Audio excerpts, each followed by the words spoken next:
Alice's Adventures in Wonderland by Lewis Carroll, Chapter 1. Down the rabbit hole.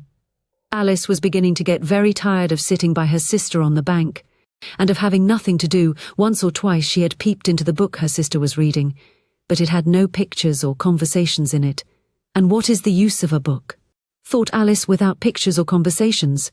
So she was considering in her own mind as well as she could, for the hot day made her feel very sleepy and stupid, whether the pleasure of making a daisy chain would be worth the trouble of getting up and picking the daisies, when suddenly a white rabbit with pink eyes ran close by her.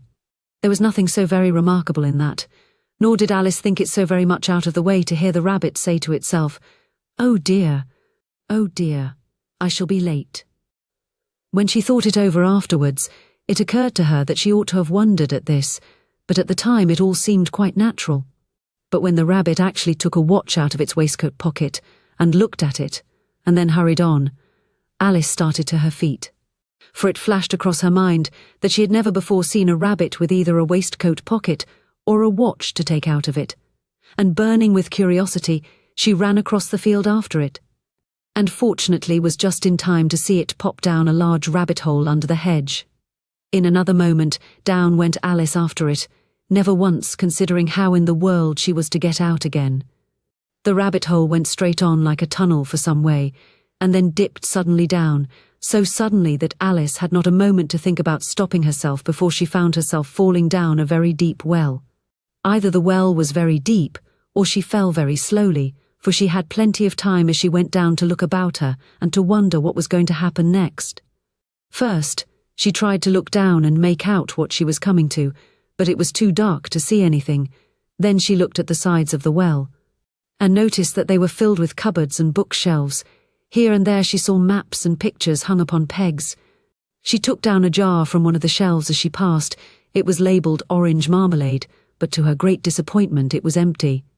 She did not like to drop the jar for fear of killing somebody underneath, so managed to put it into one of the cupboards as she fell past it. Well, thought Alice to herself, after such a fall as this, I shall think nothing of tumbling downstairs. How brave they'll all think me at home. Why, I wouldn't say anything about it even if I fell off the top of the house. Which was very likely true. Down, down, down. Would the fall never come to an end? I wonder how many miles I've fallen by this time, she said aloud. I must be getting somewhere near the centre of the earth. Let me see. That would be 4,000 miles down, I think. For you see, Alice had learnt several things of this sort in her lessons in the schoolroom. And though this was not a very good opportunity for showing off her knowledge, as there was no one to listen to her, still it was good practice to say it over. Yes, that's about the right distance, but then I wonder what latitude or longitude I've got to. Alice had no idea what latitude was, or longitude either, but thought they were nice grand words to say. Presently she began again. I wonder if I shall fall right through the earth. How funny it'll seem to come out among the people that walk with their heads downward. The antipathies, I think. She was rather glad there was no one listening this time, as it didn't sound at all the right word. But I shall have to ask them what the name of the country is, you know. Please, ma'am, is this New Zealand or Australia? And she tried to curtsy as she spoke. Fancy curtsying as you're falling through the air. Do you think you could manage it? And what an ignorant little girl she'll think me for asking. No, it'll never do to ask. Perhaps I shall see it written up somewhere. Down, down, down. There was nothing else to do, so Alice soon began talking again. Dinah'll miss me very much tonight, I should think. Dinah was the cat. I hope they'll remember her saucer of milk at tea time. Dinah, my dear, I wish you were down here with me. There are no mice in the air, I'm afraid, but you might catch a bat, and that's very like a mouse, you know. But do cats eat bats, I wonder? And here Alice began to get rather sleepy, and went on saying to herself, in a dreamy sort of way, do cats eat bats? Do cats eat bats? And sometimes, do bats eat cats? For you see, as she couldn't answer either question, it didn't much matter which way she put it. She felt that she was dozing off, and had just begun to dream that she was walking hand in hand with Dinah, and saying to her very earnestly, Now, Dinah, tell me the truth. Did you ever eat a bat? When suddenly, thump, thump, down she came upon a heap of sticks and dry leaves, and the fall was over. Alice was not a bit hurt, and she jumped up onto her feet in a moment. She looked up, but it was all dark overhead. Before her was another long passage, and the white rabbit was still in sight, hurrying down it. There was not a moment to be lost. Away went Alice like the wind, and was just in time to hear it say, as it turned a corner, "Oh, my ears and whiskers! How late it's getting!" She was close behind it when she turned the corner, but the rabbit was no longer to be seen. She found herself in a long, low hall, which was lit up by a row of lamps hanging from the roof.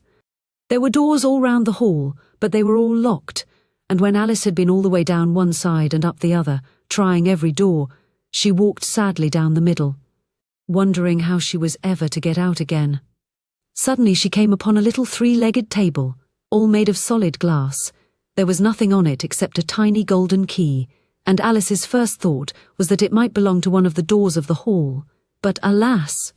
Either the locks were too large, or the key was too small, but at any rate it would not open any of them. However, on the second time round, she came upon a low curtain she had not noticed before, and behind it was a little door about 15 inches high. She tried the little golden key in the lock, and to her great delight it fitted. Alice opened the door and found that it led into a small passage, not much larger than a rat hole. She knelt down and looked along the passage into the loveliest garden you ever saw. How she longed to get out of that dark hall, and wander about among those beds of bright flowers and those cool fountains, but she could not even get her head through the doorway. And even if my head would go through, thought poor Alice, it would be of very little use without my shoulders. Oh, how I wish I could shut up like a telescope. I think I could, if I only knew how to begin. For you see, so many out-of-the-way things had happened lately that Alice had begun to think that very few things indeed were really impossible. There seemed to be no use in waiting by the little door, so she went back to the table, half hoping she might find another key on it. Or at any rate a book of rules for shutting people up like telescopes. This time she found a little bottle on it, which certainly was not here before, said Alice, and round the neck of the bottle was a paper label, with the words "Drink me" beautifully printed on it in large letters. It was all very well to say "drink me," but the wise little Alice was not going to do that in a hurry. "No, I'll look first," she said, "and see whether it's marked poison or not," for she had read several nice little histories about children who had got burnt and eaten up by wild beasts and other unpleasant things, all because they would not remember the simple rules their friends had taught them, such as that a red-hot poker will burn you if you hold it too long, and that if you cut your finger very deeply with a knife, it usually bleeds, and she had never forgotten that, if you drink much from a bottle marked poison, it is almost certain to disagree with you sooner or later. However, this bottle was not marked poison, so Alice ventured to taste it, and finding it very nice. It had, in fact, a sort of mixed flavour of cherry tart, custard, pineapple, roast turkey, toffee, and hot buttered toast. She very soon finished it off. "What a curious feeling," said Alice. "I must be shutting up like a telescope." And so it was indeed. She was now only 10 inches high, and her face brightened up at the thought that she was now the right size for going through the little door into that lovely garden. First, however, she waited for a few minutes to see if she was going to shrink any further. She felt a little nervous about this. "For it might end, you know," said Alice to herself, "in my going out altogether, like a candle. I wonder what I should be like then." And she tried to fancy what the flame of a candle is like after the candle is blown out, for she could not remember ever having seen such a thing. After a while, finding that nothing more happened, she decided on going into the garden at once, but alas for poor Alice. When she got to the door, she found she had forgotten the little golden key, and when she went back to the table for it, she found she could not possibly reach it. She could see it quite plainly through the glass, and she tried her best to climb up one of the legs of the table, but it was too slippery. And when she had tired herself out with trying, the poor little thing sat down and cried. "Come, there's no use in crying like that," said Alice to herself rather sharply. "I advise you to leave off this minute." She generally gave herself very good advice, though she very seldom followed it, and sometimes she scolded herself so severely as to bring tears into her eyes, and once she remembered trying to box her own ears for having cheated herself in a game of croquet she was playing against herself. For this curious child was very fond of pretending to be two people. "But it's no use now," thought poor Alice, "to pretend to be two people Why, there's hardly enough of me left to make one respectable person. Soon her eye fell on a little glass box that was lying under the table. She opened it, and found in it a very small cake, on which the words "Eat me" were beautifully marked in currants. "Well, I'll eat it," said Alice, "and if it makes me grow larger, I can reach the key, and if it makes me grow smaller, I can creep under the door, so either way I'll get into the garden, and I don't care which happens." She ate a little bit, and said anxiously to herself, "Which way, which way?" holding her hand on the top of her head to feel which way it was growing, and she was quite surprised to find that she remained the same size. To be sure, this generally happens when one eats cake, but Alice had got so much into the way of expecting nothing but out-of-the-way things to happen, that it seemed quite dull and stupid for life to go on in the common way. So she set to work, and very soon finished off the cake. Chapter 2. "The pool of tears, curiouser and curiouser," cried Alice. She was so much surprised that for the moment she quite forgot how to speak good English. "Now I'm opening out like the largest telescope that ever was. Goodbye, feet." For when she looked down at her feet, they seemed to be almost out of sight. They were getting so far off. "Oh, my poor little feet. I wonder who will put on your shoes and stockings for you now, dears. I'm sure I shan't be able. I shall be a great deal too far off to trouble myself about you. You must manage the best way you can, but I must be kind to them," thought Alice. "Or perhaps they won't walk the way I want to go. Let me see. I'll give them a new pair of boots every Christmas." And she went on planning to herself how she would manage it. "They must go by the carrier," she thought. "And how funny it'll seem, sending presents to one's own feet. And how odd the directions will look. Alice's right foot, Esquire. Hearthrug near the fender. With Alice's love. Oh dear, what nonsense I'm talking." Just then her head struck against the roof of the hall. In fact, she was now more than 9 feet high, and she at once took up the little golden key and hurried off to the garden door. Poor Alice! It was as much as she could do, lying down on one side, to look through into the garden with one eye, but to get through was more hopeless than ever. She sat down and began to cry again. "You ought to be ashamed of yourself," said Alice. "A great girl like you," she might well say this, "to go on crying in this way. Stop this moment, I tell you." But she went on all the same, shedding gallons of tears, until there was a large pool all round her, about 4 inches deep and reaching half down the hall. After a time she heard a little pattering of feet in the distance, and she hastily dried her eyes to see what was coming. It was the White Rabbit returning, splendidly dressed, with a pair of white kid gloves in one hand and a large fan in the other. He came trotting along in a great hurry, muttering to himself as he came, "Oh, the Duchess, oh, won't she be savage if I've kept her waiting?" Alice felt so desperate that she was ready to ask help of anyone. So when the rabbit came near her, she began in a low, timid voice, "If you please, sir." The rabbit started violently, dropped the white kid gloves and the fan, and scurried away into the darkness as hard as he could go. Alice took up the fan and gloves, and as the hall was very hot, she kept fanning herself all the time she went on talking. "Dear, dear! How queer everything is today, and yesterday things went on just as usual. I wonder if I've been changed in the night? Let me think. Was I the same when I got up this morning? I almost think I can remember feeling a little different. But if I'm not the same, the next question is, who in the world am I? Ah, that's the great puzzle." And she began thinking over all the children she knew that were of the SME age as herself, to see if she could have been changed for any of them. "I'm sure I'm not Ada," she said, "for her hair goes in such long ringlets, and mine doesn't go in ringlets at all, and I'm sure I can't be Mabel, for I know all sorts of things, and she knows such a very little. Besides, she's she, and I'm I, and oh dear, how puzzling it all is. I'll try if I know all the things I used to know.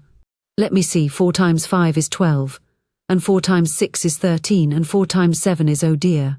I shall never get to 20% at that rate. However, the multiplication table doesn't signify. Let's try geography. London is the capital of Paris, and Paris is the capital of Rome, and Rome, no, that's all wrong, I'm certain. I must have been changed for Mabel.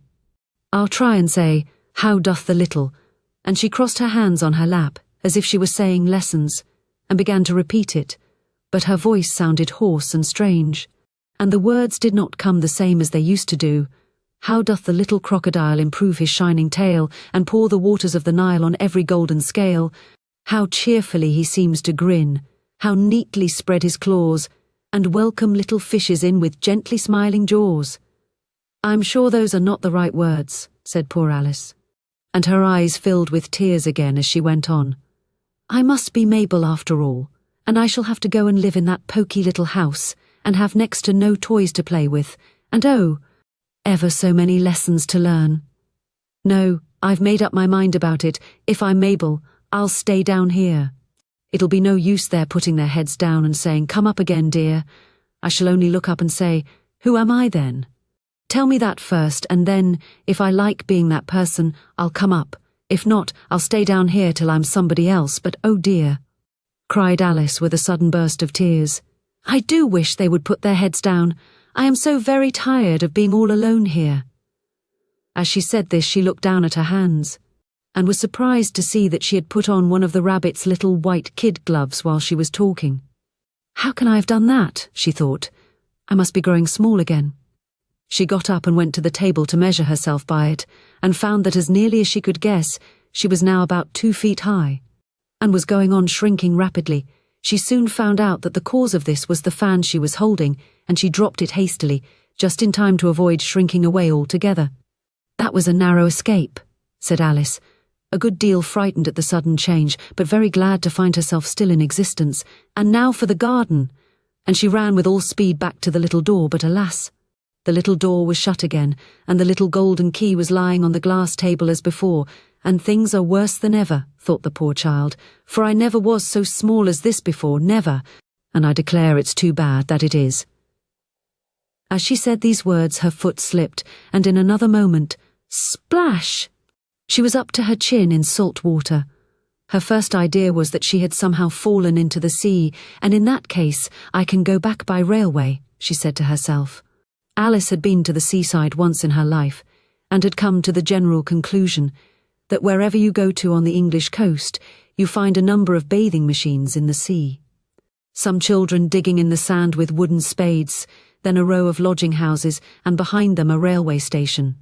However, she soon made out that she was in the pool of tears which she had wept when she was 9 feet high. I wish I hadn't cried so much, said Alice, as she swam about trying to find her way out. I shall be punished for it now, I suppose, by being drowned in my own tears. That will be a queer thing, to be sure. However, everything is queer today. Just then she heard something splashing about in the pool a little way off, and she swam nearer to make out what it was. At first she thought it must be a walrus or hippopotamus, but then she remembered how small she was now, and she soon made out that it was only a mouse that had slipped in like herself. Would it be of any use now, thought Alice, to speak to this mouse? Everything is so out of the way down here that I should think very likely it can talk. At any rate, there's no harm in trying. So she began, "Oh, mouse, do you know the way out of this pool? I am very tired of swimming about here, oh mouse." Alice thought this must be the right way of speaking to a mouse. She had never done such a thing before, but she remembered having seen in her brother's Latin grammar, "A mouse, of a mouse to a mouse, a mouse." Oh, mouse! The mouse looked at her rather inquisitively, and seemed to her to wink with one of its little eyes, but it said nothing. Perhaps it doesn't understand English, thought Alice. I dare say it's a French mouse, come over with William the Conqueror. For with all her knowledge of history, Alice had no very clear notion how long ago anything had happened. So she began again, "Wis ma chat," which was the first sentence in her French lesson book. The mouse gave a sudden leap out of the water and seemed to quiver all over with fright. "Oh, I beg your pardon?" cried Alice hastily, afraid that she had hurt the poor animal's feelings. "I quite forgot you didn't like cats." "Not like cats," cried the mouse in a shrill, passionate voice. "Would you like cats if you were me?" "Well, perhaps not," said Alice in a soothing tone. "Don't be angry about it. And yet, I wish I could show you our cat Dinah. I think you'd take a fancy to cats if you could only see her. She is such a dear, quiet thing," Alice went on half to herself, as she swam lazily about in the pool. "And she sits purring so nicely by the fire, licking her paws and washing her face, and she is such a nice soft thing to nurse, and she's such a capital one for catching mice." "Oh, I beg your pardon," cried Alice again, for this time the mouse was bristling all over, and she felt certain it must be really offended. We won't talk about her any more if you'd rather not." "We indeed," cried the mouse, who was trembling down to the end of his tail. "As if I would talk on such a subject. Our family always hated cats, nasty, low, vulgar things. Don't let me hear the name again." "I won't indeed," said Alice in a great hurry to change the subject of conversation. Are you fond of dogs?" The mouse did not answer, so Alice went on eagerly. "There is such a nice little dog near our house I should like to show you. A little bright-eyed terrier, you know, with such long curly brown hair. And it'll fetch things when you throw them. And it'll sit up and beg for its dinner, and all sorts of things. I can't remember half of them. And it belongs to a farmer, you know, and he says it's so useful, it's worth £100. He says it kills all the rats, and oh dear," cried Alice in a sorrowful tone, "I'm afraid I've offended it again." For the mouse was swimming away from her as hard as it could go, and making quite a commotion in the pool as it went.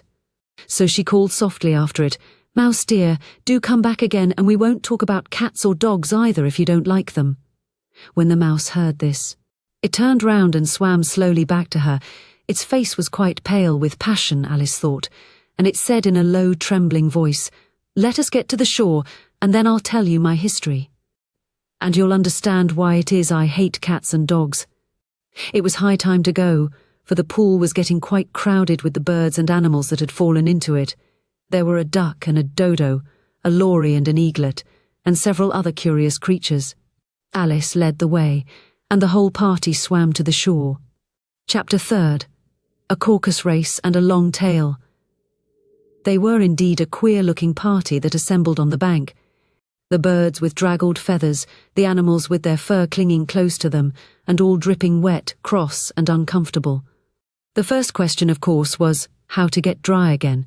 They had a consultation about this, and after a few minutes, it seemed quite natural to Alice to find herself talking familiarly with them, as if she had known them all her life.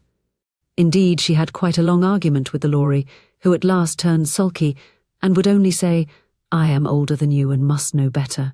And this Alice would not allow without knowing how old it was, and, as the lory positively refused to tell its age, there was no more to be said. At last the mouse, who seemed to be a person of authority among them, called out, "Sit down, all of you, and listen to me. I'll soon make you dry enough." They all sat down at once, in a large ring, with the mouse in the middle.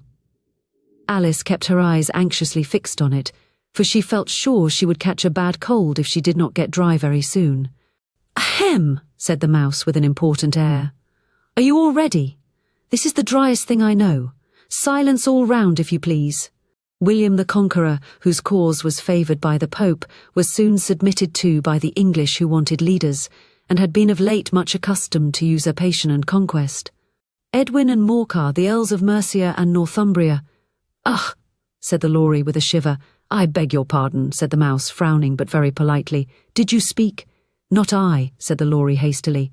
"I thought you did," said the mouse. "I proceed. Edwin and Morcar, the Earls of Mercia and Northumbria, declared for him, and even Stigand, the patriotic Archbishop of Canterbury, found it advisable." "Found what?" said the duck. "Found it," the mouse replied rather crossly. "Of course you know what it means." "I know what it means well enough when I find a thing," said the duck. "It's generally a frog or a worm. The question is, what did the Archbishop find?" The mouse did not notice this question, but hurriedly went on. "Found it advisable to go with Edgar Atheling to meet William and offer him the crown. William's conduct at first was moderate. But the insolence of his Normans— How are you getting on now, my dear?" it continued, turning to Alice as it spoke. "As wet as ever," said Alice in a melancholy tone. "It doesn't seem to dry me at all."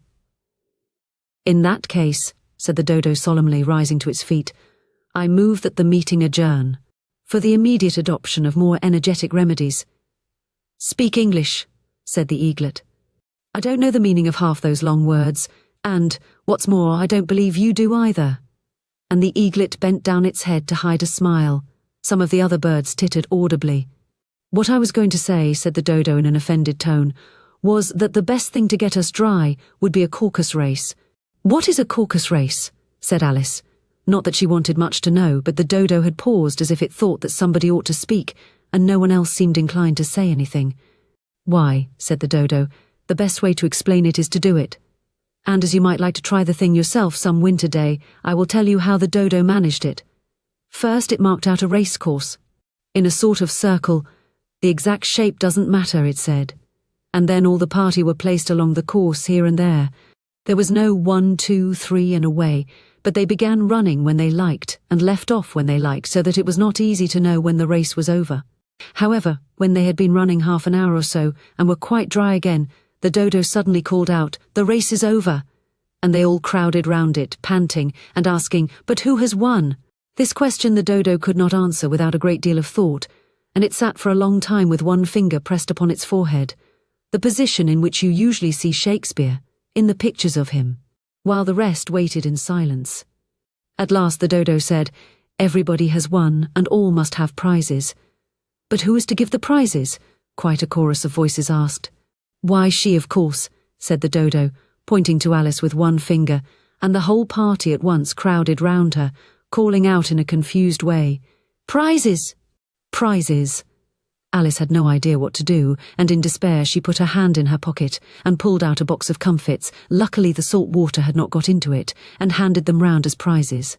There was exactly 1 A-piece all round. 'But she must have a prize herself, you know,' said the mouse. 'Of course,' the dodo replied very gravely. 'What else have you got in your pocket?' he went on, turning to Alice. 'Only a thimble,' said Alice sadly. 'Hand it over here,' said the dodo.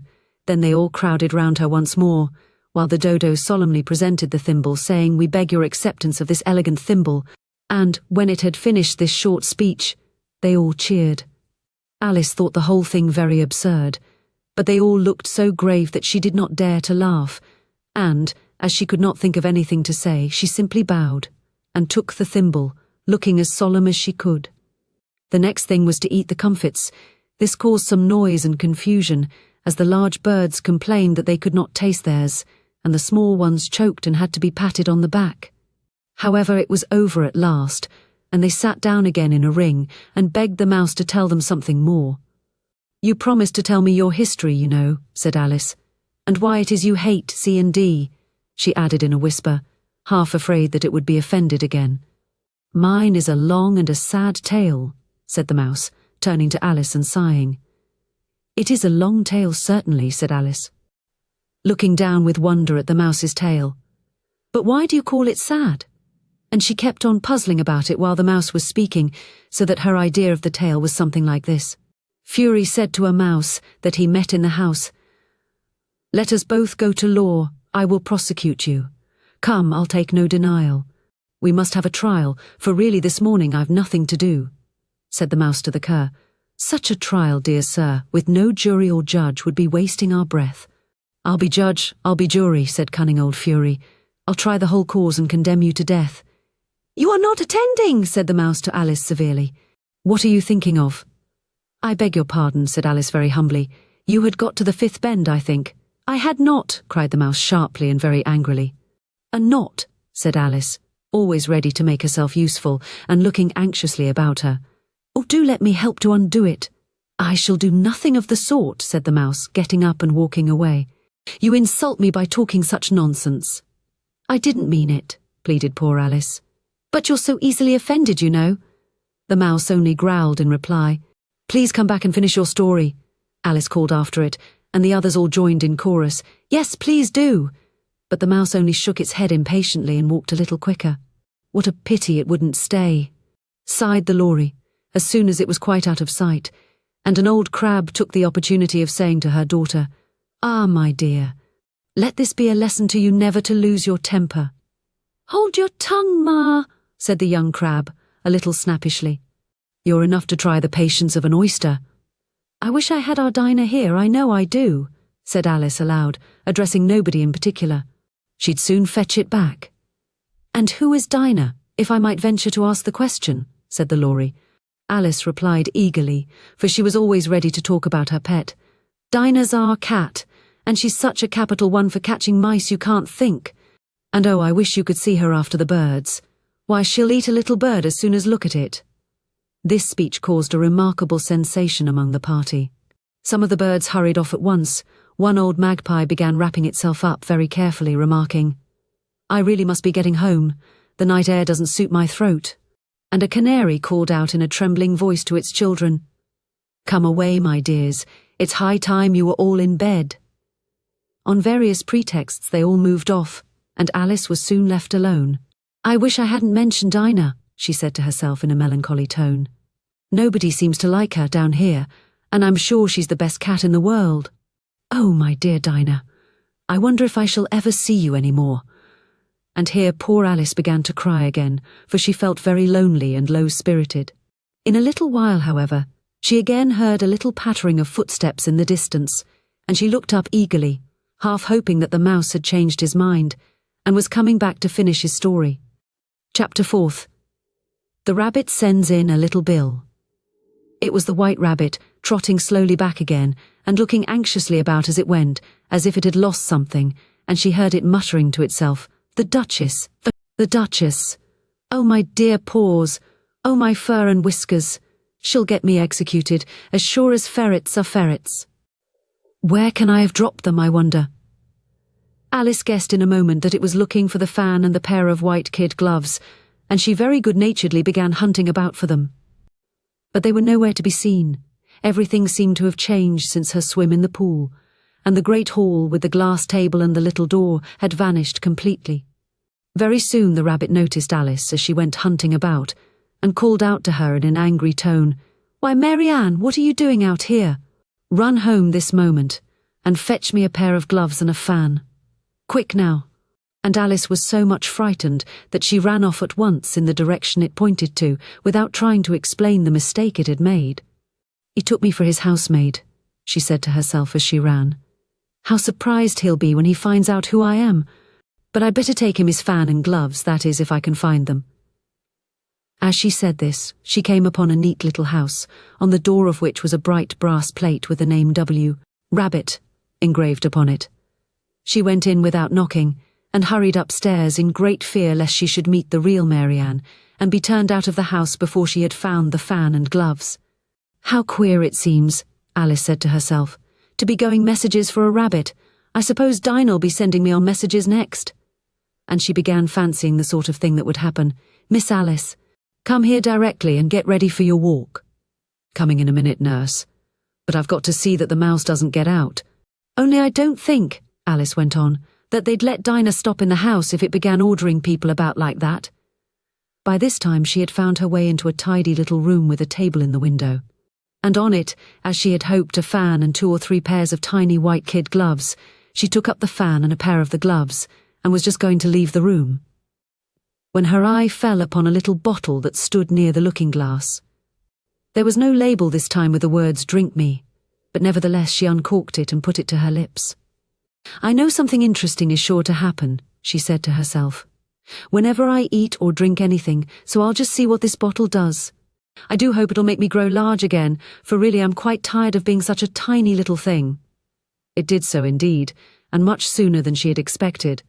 Before she had drunk half the bottle, she found her head pressing against the ceiling, and had to stoop to save her neck from being broken. She hastily put down the bottle, saying to herself, "That's quite enough. I hope I shan't grow any more as it is. I can't get out at the door. I do wish I hadn't drunk quite so much. Alas, it was too late to wish that." She went on growing, and very soon had to kneel down on the floor. In another minute there was not even room for this, and she tried the effect of lying down with one elbow against the door and the other arm curled round her head. Still she went on growing, and as a last resource, she put one arm out of the window and one foot up the chimney, and said to herself, "Now I can do no more, whatever happens. What will become of me?" Luckily for Alice, the little magic bottle had now had its full effect, and she grew no larger. Still it was very uncomfortable, and as there seemed to be no sort of chance of her ever getting out of the room again, no wonder she felt unhappy. It was much pleasanter at home, thought poor Alice, when one wasn't always growing larger and smaller, and being ordered about by mice and rabbits. I almost wish I hadn't gone down that rabbit hole, and yet, it's rather curious, you know, this sort of life. I do wonder what can have happened to me. When I used to read fairy tales, I fancied that kind of thing never happened, and now here I am in the middle of one. There ought to be a book written about me, that there ought. And when I grow up, I'll write one, but I'm grown up now," she added in a sorrowful tone. "At least there's no room to grow up any more here. But then," thought Alice, "shall I never get any older than I am now? That'll be a comfort one way, never to be an old woman, but then always to have lessons to learn. Oh, I shouldn't like that." "Oh, you foolish Alice," she answered herself. "How can you learn lessons in here? Why, there's hardly room for you, and no room at all for any lesson books." And so she went on, taking first one side and then the other, and making quite a conversation of it altogether. But after a few minutes she heard a voice outside, and stopped to listen. "Mary Ann, Mary Ann," said the voice, "fetch me my gloves this moment." Then came a little pattering of feet on the stairs. Alice knew it was the rabbit coming to look for her, and she trembled till she shook the house, quite forgetting that she was now about 1,000 times as large as the rabbit, and had no reason to be afraid of it. Presently the rabbit came up to the door and tried to open it, but as the door opened inwards and Alice's elbow was pressed hard against it, that attempt proved a failure. Alice heard it say to itself, "Then I'll go round and get in at the window." "That you won't," thought Alice, and after waiting till she fancied she heard the rabbit just under the window, she suddenly spread out her hand and made a snatch in the air.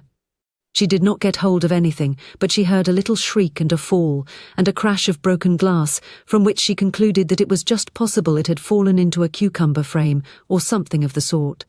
Next came an angry voice, the rabbit's, "Pat, Pat, where are you?" And then a voice she had never heard before, "Sure then I'm here." "Digging for apples, Your Honour." "Digging for apples indeed," said the rabbit angrily. "Here, come and help me out of this." Sounds of more broken glass. "Now tell me, Pat, what's that in the window?" "Sure, it's an arm." "Your Honour." He pronounced it arum. "An arm, you goose. Who ever saw one that size? Why, it fills the whole window." "Sure it does, Your Honour, but it's an arm for all that."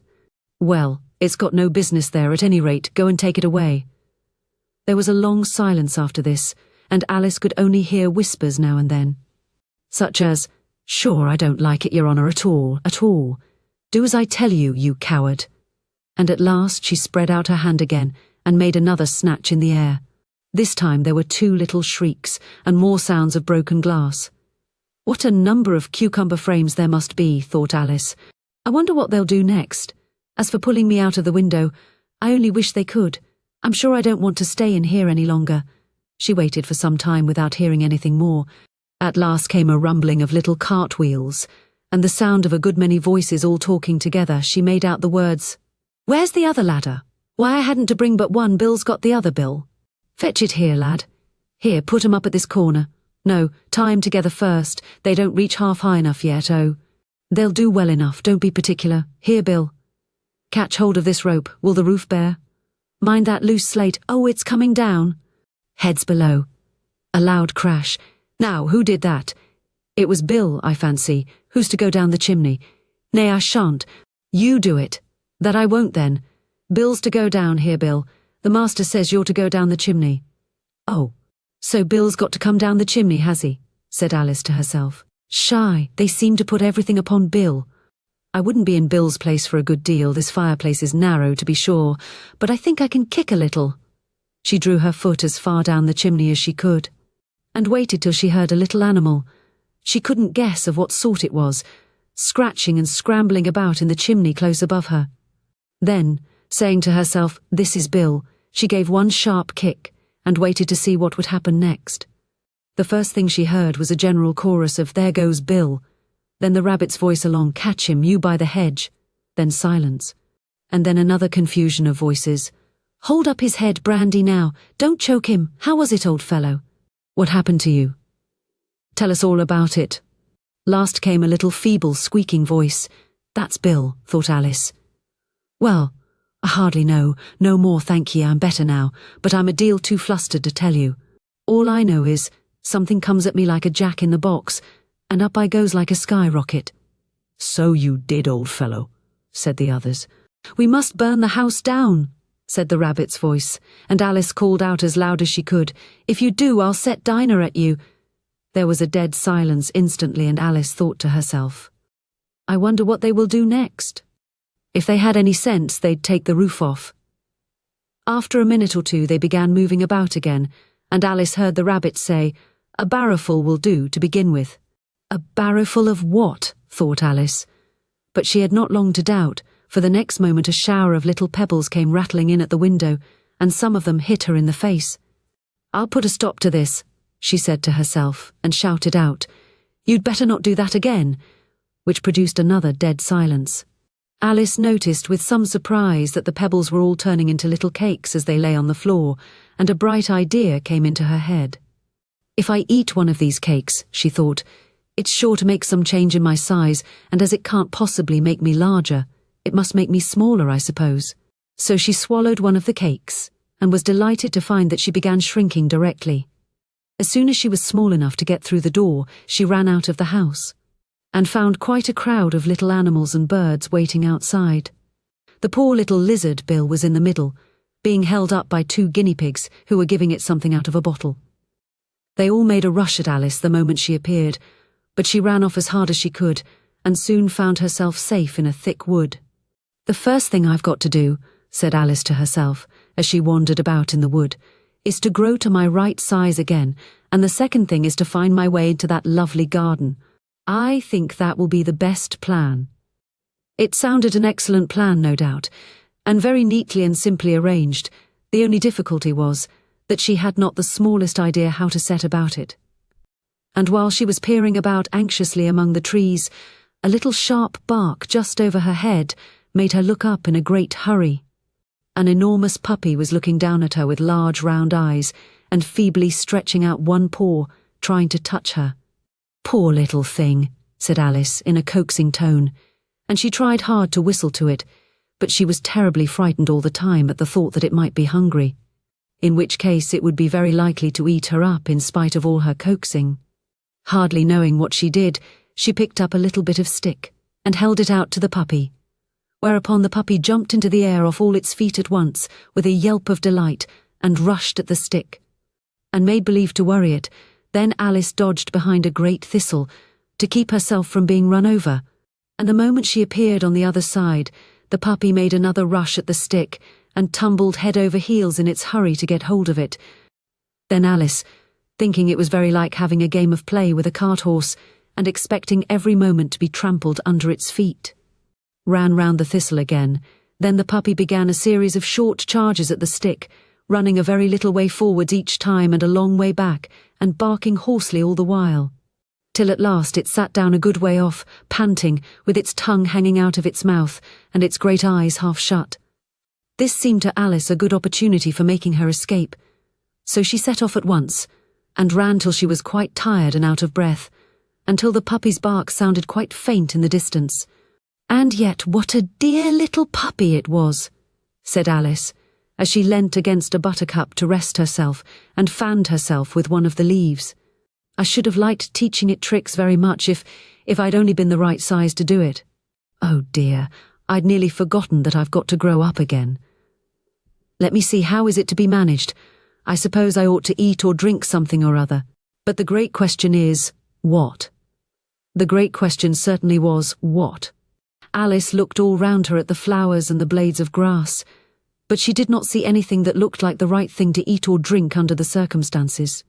There was a large mushroom growing near her, about the same height as herself, and when she had looked under it, and on both sides of it, and behind it, it occurred to her that she might as well look and see what was on the top of it. She stretched herself up on tiptoe and peeped over the edge of the mushroom, and her eyes immediately met those of a large blue caterpillar that was sitting on the top with its arms folded, quietly smoking a long hookah, and taking not the smallest notice of her or of anything else. Chapter 5. Advice from a Caterpillar. The caterpillar and Alice looked at each other for some time in silence. At last the caterpillar took the hookah out of its mouth and addressed her in a languid, sleepy voice. "Who are you?" said the caterpillar. This was not an encouraging opening for a conversation. Alice replied rather shyly, I hardly know, sir, just at present, At least I know who I was when I got up this morning, but I think I must have been changed several times since then." "What do you mean by that?" said the caterpillar sternly. "Explain yourself." "I can't explain myself, I'm afraid, sir," said Alice, "because I'm not myself, you see." "I don't see," said the caterpillar. "I'm afraid I can't put it more clearly," Alice replied very politely, "for I can't understand it myself to begin with, and being so many different sizes in a day is very confusing." "It isn't," said the caterpillar. "Well, perhaps you haven't found it so yet," said Alice, "but when you have to turn into a chrysalis, you will some day, you know. And then after that into a butterfly, I should think you'll feel it a little queer, won't you?" "Not a bit," said the caterpillar. "Well, perhaps your feelings may be different," said Alice. "All I know is, it would feel very queer to me." "You," said the caterpillar contemptuously. "Who are you?" Which brought them back again to the beginning of the conversation.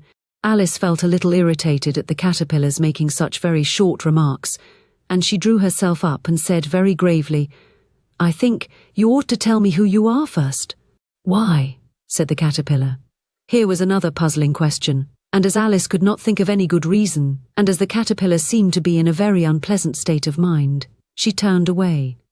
"Come back," the caterpillar called after her. "I've something important to say." This sounded promising, certainly.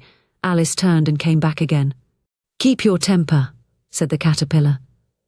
"Is that all?" said Alice, swallowing down her anger as well as she could. "No," said the caterpillar. Alice thought she might as well wait, as she had nothing else to do, and perhaps after all it might tell her something worth hearing.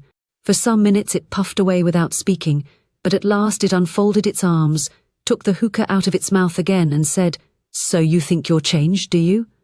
"I'm afraid I am, sir," said Alice. "I can't remember things as I used, and I don't keep the same size for 10 minutes together." "Can't remember what things?" said the caterpillar. "Well, I've tried to say, 'How doth the little busy bee?' but it all came different," Alice replied in a very melancholy voice. "Repeat, 'You are old, Father William,'" said the caterpillar. Alice folded her hands and began, "You are old, Father William," the young man said, "and your hair has become very white, and yet you incessantly stand on your head, do you think? At your age it is right." "In my youth," Father William replied to his son, "I feared it might injure the brain, but now that I'm perfectly sure I have none, why I do it again and again." "You are old," said the youth, "as I mentioned before, and have grown most uncommonly fat, yet you turned a back somersault in at the door. Pray, what is the reason of that?" "In my youth," said the sage as he shook his grey locks, "I kept all my limbs very supple by the use of this ointment, 1 shilling the box."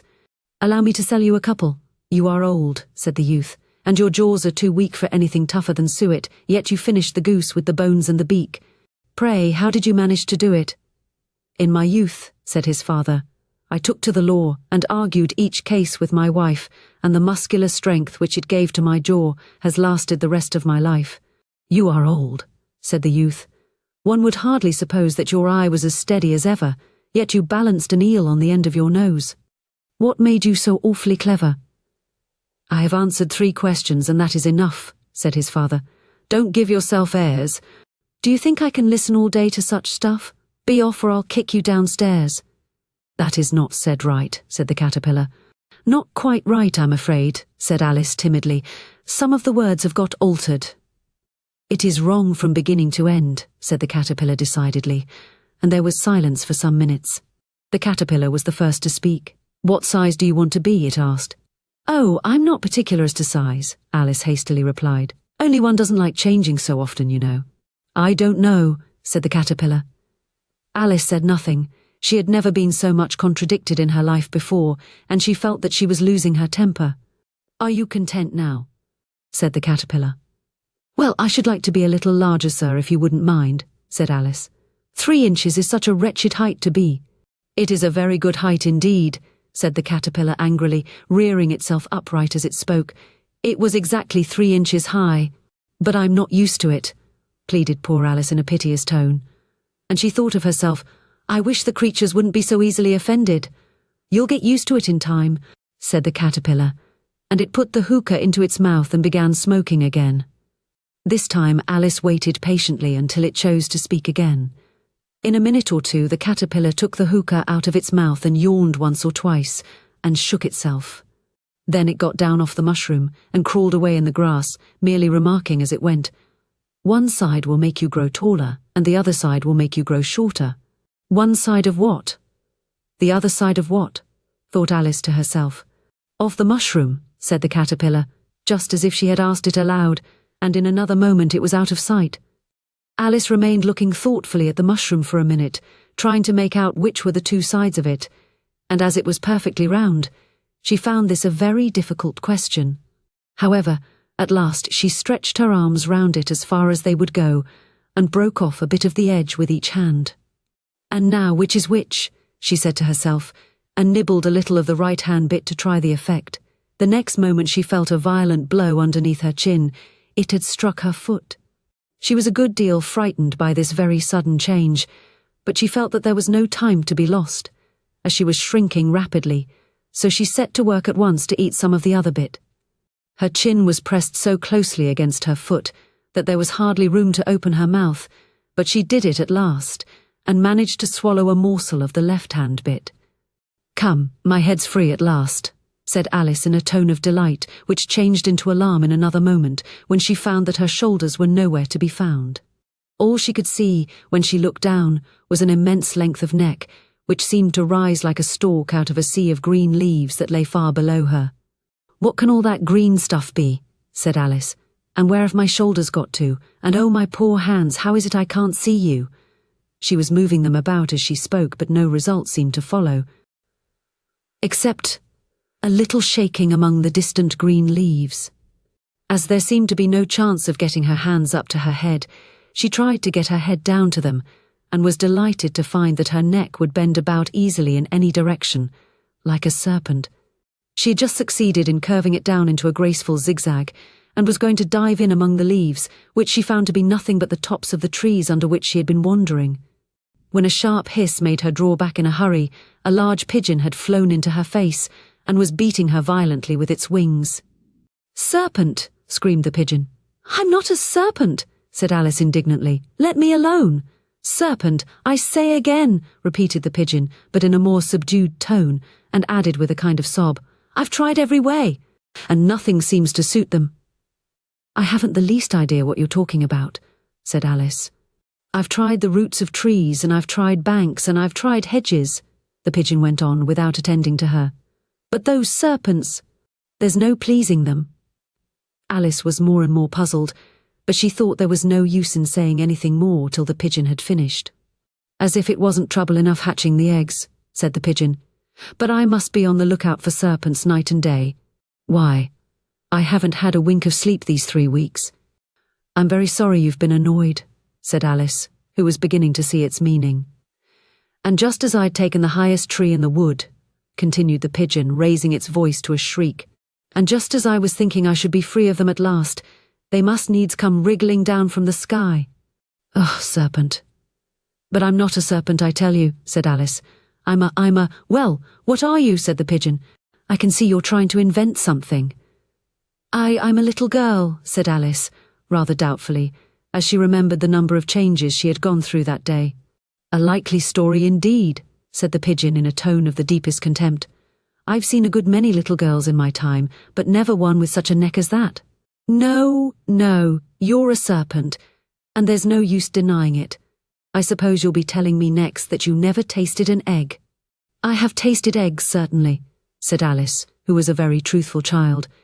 "But little girls eat eggs quite as much as serpents do, you know." "I don't believe it," said the pigeon. "But if they do, why then they're a kind of serpent. That's all I can say." This was such a new idea to Alice that she was quite silent for a minute or two, which gave the pigeon the opportunity of adding, "You're looking for eggs." "I know that well enough, and what does it matter to me whether you're a little girl or a serpent?" "It matters a good deal to me," said Alice hastily, "but I'm not looking for eggs as it happens. And if I was, I shouldn't want yours. I don't like them raw." "Well, be off then," said the pigeon in a sulky tone, as it settled down again into its nest. Alice crouched down among the trees as well as she could, for her neck kept getting entangled among the branches, and every now and then she had to stop and untwist it. After a while she remembered that she still held the pieces of mushroom in her hands, and she set to work very carefully, nibbling first at one and then at the other, and growing sometimes taller and sometimes shorter, until she had succeeded in bringing herself down to her usual height. It was so long since she had been anything near the right size that it felt quite strange at first, but she got used to it in a few minutes and began talking to herself as usual. "Come, there's half my plan done now. How puzzling all these changes are. I'm never sure what I'm going to be from one minute to another. However, I've got back to my right size. The next thing is to get into that beautiful garden. How is that to be done, I wonder?" As she said this, she came suddenly upon an open place, with a little house in it about 4 feet high.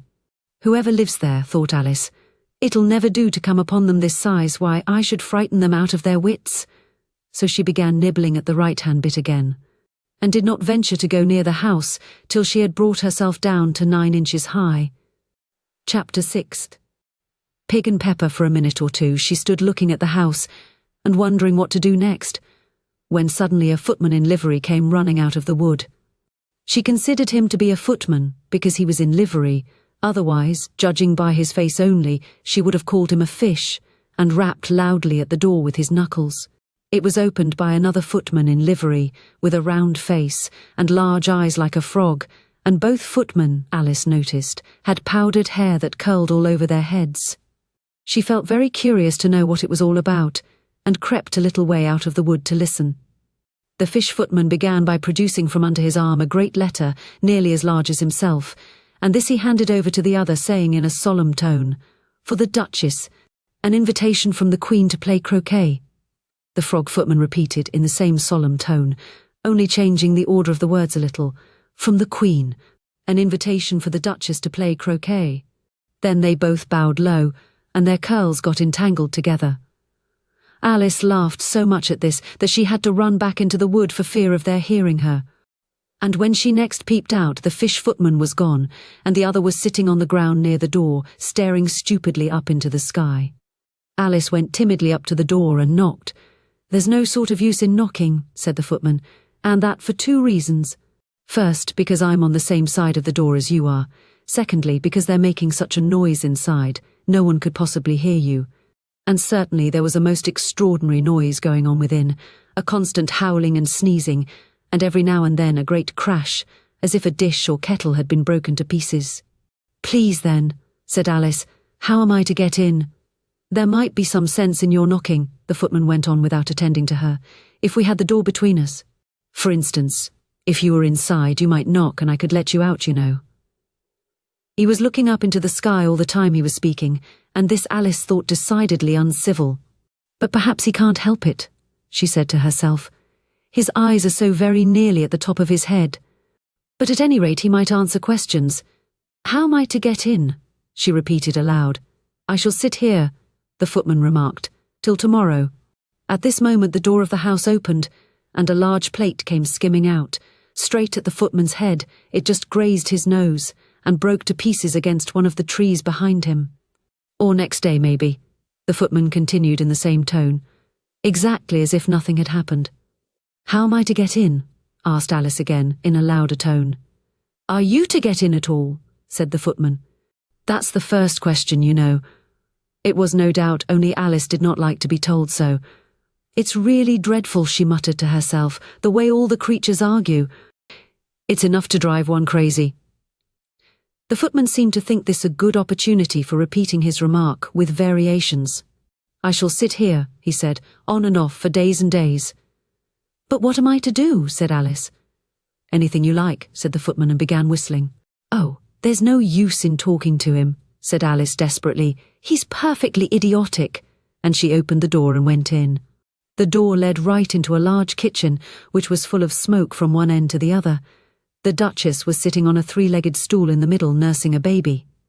The cook was leaning over the fire, stirring a large cauldron which seemed to be full of soup. "There's certainly too much pepper in that soup," Alice said to herself, as well as she could for sneezing. There was certainly too much of it in the air. Even the Duchess sneezed occasionally, and as for the baby, it was sneezing and howling alternately, without a moment's pause. The only things in the kitchen that did not sneeze were the cook and a large cat which was sitting on the hearth and grinning from ear to ear. "Please would you tell me," said Alice, a little timidly, for she was not quite sure whether it was good manners for her to speak first, "why your cat grins like that?" "It's a Cheshire Cat," said the Duchess. "And that's why." "Pig!" She said the last word with such sudden violence that Alice quite jumped, but she saw in another moment that it was addressed to the baby and not to her, so she took courage, and went on again. "I didn't know that Cheshire Cats always grinned. In fact, I didn't know that cats could grin." "They all can," said the Duchess, "and most of them do." "I don't know of any that do," Alice said very politely, feeling quite pleased to have got into a conversation. "You don't know much," said the Duchess, "and that's a fact." Alice did not at all like the tone of this remark, and thought it would be as well to introduce some other subject of conversation. While she was trying to fix on one, the cook took the cauldron of soup off the fire and at once set to work throwing everything within her reach at the Duchess and the baby. The fire irons came first. Then followed a shower of saucepans, plates and dishes. The Duchess took no notice of them even when they hit her, and the baby was howling so much already that it was quite impossible to say whether the blows hurt it or not. "Oh, please mind what you're doing," cried Alice, jumping up and down in an agony of terror. "Oh, there goes his precious nose," as an unusually large saucepan flew close by it and very nearly carried it off. "If everybody minded their own business," the Duchess said in a hoarse growl, "the world would go round a deal faster than it does." "Which would not be an advantage," said Alice, who felt very glad to get an opportunity of showing off a little of her knowledge. "Just think of what work it would make with the day and night. You see, the earth takes 24 hours to turn round on its axis." "Talking of axes," said the Duchess, "chop off her head." Alice glanced rather anxiously at the cook, to see if she meant to take the hint, but the cook was busily stirring the soup and seemed not to be listening, so she went on again. 24 hours, I think, or is it 12? "Oh, don't bother me," said the Duchess. "I never could abide figures." And with that she began nursing her child again, singing a sort of lullaby to it as she did so, and giving it a violent shake at the end of every line. "Speak roughly to your little boy, and beat him when he sneezes. He only does it to annoy, because he knows it teases." Chorus, in which the cook and the baby joined. "Wow, wow, wow." While the Duchess sang the second verse of the song, she kept tossing the baby violently up and down, and the poor little thing howled so that Alice could hardly hear the words. "I speak severely to my boy.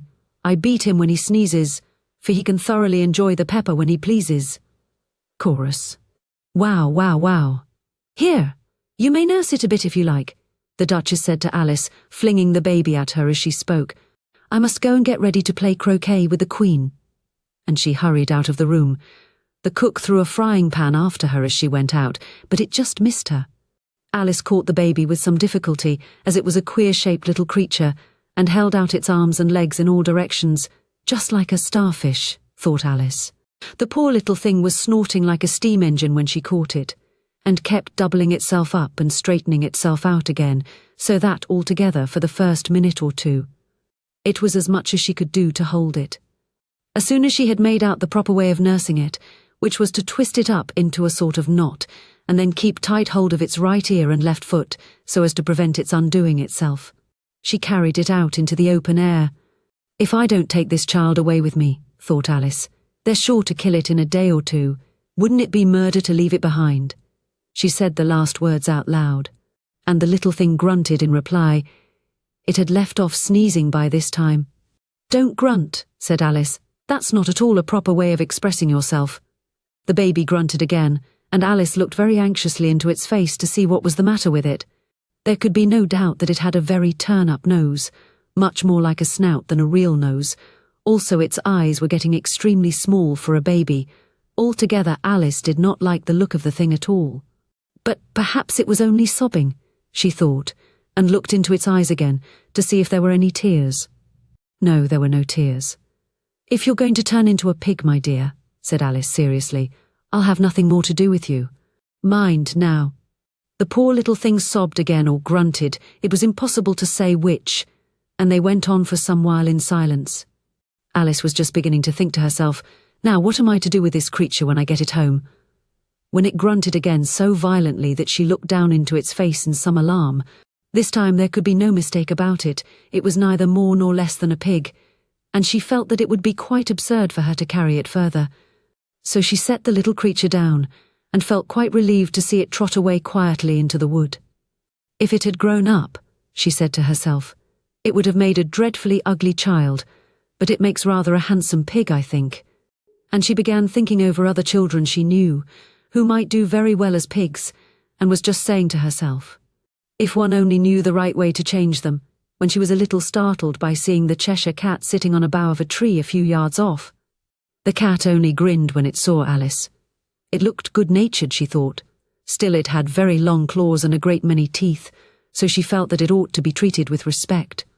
Cheshire Puss, she began, rather timidly, as she did not at all know whether it would like the name, however. It only grinned a little wider.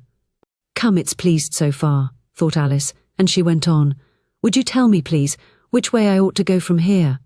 That depends a good deal on where you want to get to, said the cat. I don't much care where, said Alice. Then it doesn't matter which way you go, said the cat.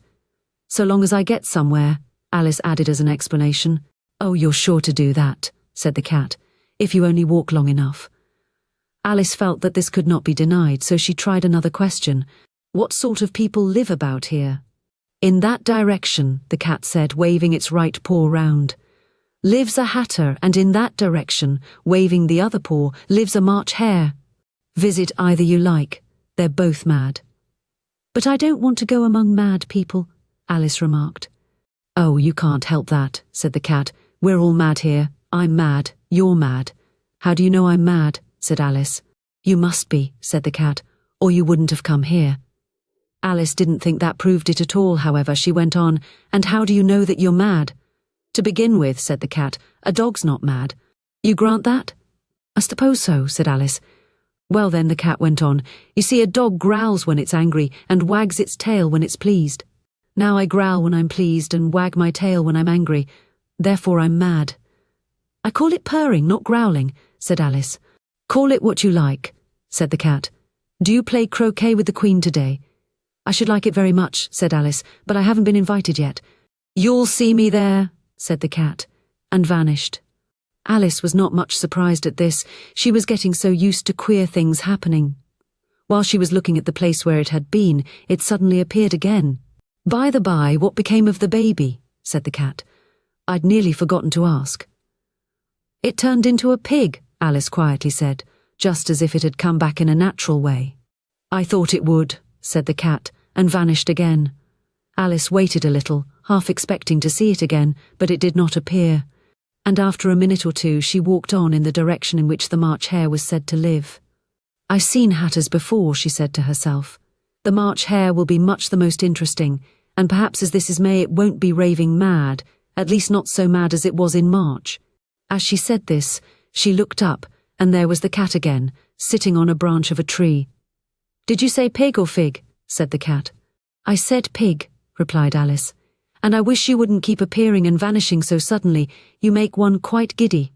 All right, said the cat, and this time it vanished quite slowly, beginning with the end of the tail and ending with the grin, which remained some time after the rest of it had gone. Well, I've often seen a cat without a grin, thought Alice, but a grin without a cat is the most curious thing I ever saw in my life.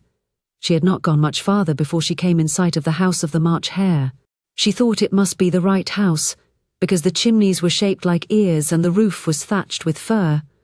It was so large a house that she did not like to go nearer till she had nibbled some more of the left-hand bit of mushroom and raised herself to about 2 feet high. Even then she walked up towards it rather timidly, saying to herself, Suppose it should be raving mad after all. I almost wish I'd gone to see the Hatter instead. Chapter 7. A mad tea party. There was a table set out under a tree in front of the house, and the March hare and the Hatter were having tea at it. A dormouse was sitting between them, fast asleep, and the other two were using it as a cushion, resting their elbows on it, and talking over its head. Very uncomfortable for the dormouse, thought Alice. Only, as it's asleep, I suppose it doesn't mind. The table was a large one, but the three were all crowded together at one corner of it, No room! No room! They cried out when they saw Alice coming. There's plenty of room, said Alice indignantly, and she sat down in a large armchair at one end of the table. Have some wine, the March Hare said in an encouraging tone. Alice looked all round the table, but there was nothing on it but tea. I don't see any wine, she remarked. There isn't any, said the March Hare. Then it wasn't very civil of you to offer it, said Alice angrily. It wasn't very civil of you to sit down without being invited, said the March Hare. I didn't know it was your table, said Alice. It's laid for a great many more than 3. Your hair wants cutting, said the Hatter. He had been looking at Alice for some time with great curiosity, and this was his first speech. You should learn not to make personal remarks, Alice said with some severity. It's very rude. The Hatter opened his eyes very wide on hearing this, but all he said was, Why's a raven like a writing desk? Come, we shall have some fun now, thought Alice. I'm glad they've begun asking riddles. I believe I can guess that, she added aloud. Do you mean that you think you can find out the answer to it? Said the March Hare. Exactly so, said Alice. Then you should say what you mean, the March Hare went on.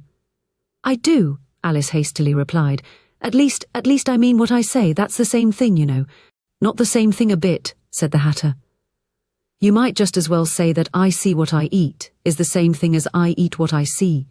You might just as well say, added the March Hare, that I like what I get is the same thing as I get what I like. You might just as well say, added the Dormouse, who seemed to be talking in his sleep, that I breathe when I sleep is the same thing as I sleep when I breathe. It is the same thing with you, said the Hatter, and here the conversation dropped, and the party sat silent for a minute, while Alice thought over all she could remember about ravens and writing desks, which wasn't much. The Hatter was the first to break the silence. What day of the month is it? He said, turning to Alice. He had taken his watch out of his pocket and was looking at it uneasily, shaking it every now and then, and holding it to his ear. Alice considered a little, and then said, The 4th. 2 days wrong, sighed the Hatter. I told you butter wouldn't suit the works, he added, looking angrily at the March Hare. It was the best butter, the March Hare meekly replied. Yes, but some crumbs must have got in as well, the Hatter grumbled. You shouldn't have put it in with the bread knife. The March Hare took the watch and looked at it gloomily. Then he dipped it into his cup of tea and looked at it again, but he could think of nothing better to say than his first remark. It was the best butter, you know. Alice had been looking over his shoulder with some curiosity. What a funny watch, she remarked. It tells the day of the month and doesn't tell what o'clock it is. Why should it? Muttered the Hatter. Does your watch tell you what year it is? Of course not, Alice replied very readily. But that's because it stays the same year for such a long time together, which is just the case with mine, said the Hatter. Alice felt dreadfully puzzled. The Hatter's remark seemed to have no sort of meaning in it, and yet it was certainly English. I don't quite understand you, she said, as politely as she could. The Dormouse is asleep again, said the Hatter, and he poured a little hot tea upon its nose. The Dormouse shook its head impatiently and said, without opening its eyes, Of course, just what I was going to remark myself. Have you guessed the riddle yet? The Hatter said, turning to Alice again. No, I give it up, Alice replied. What's the answer?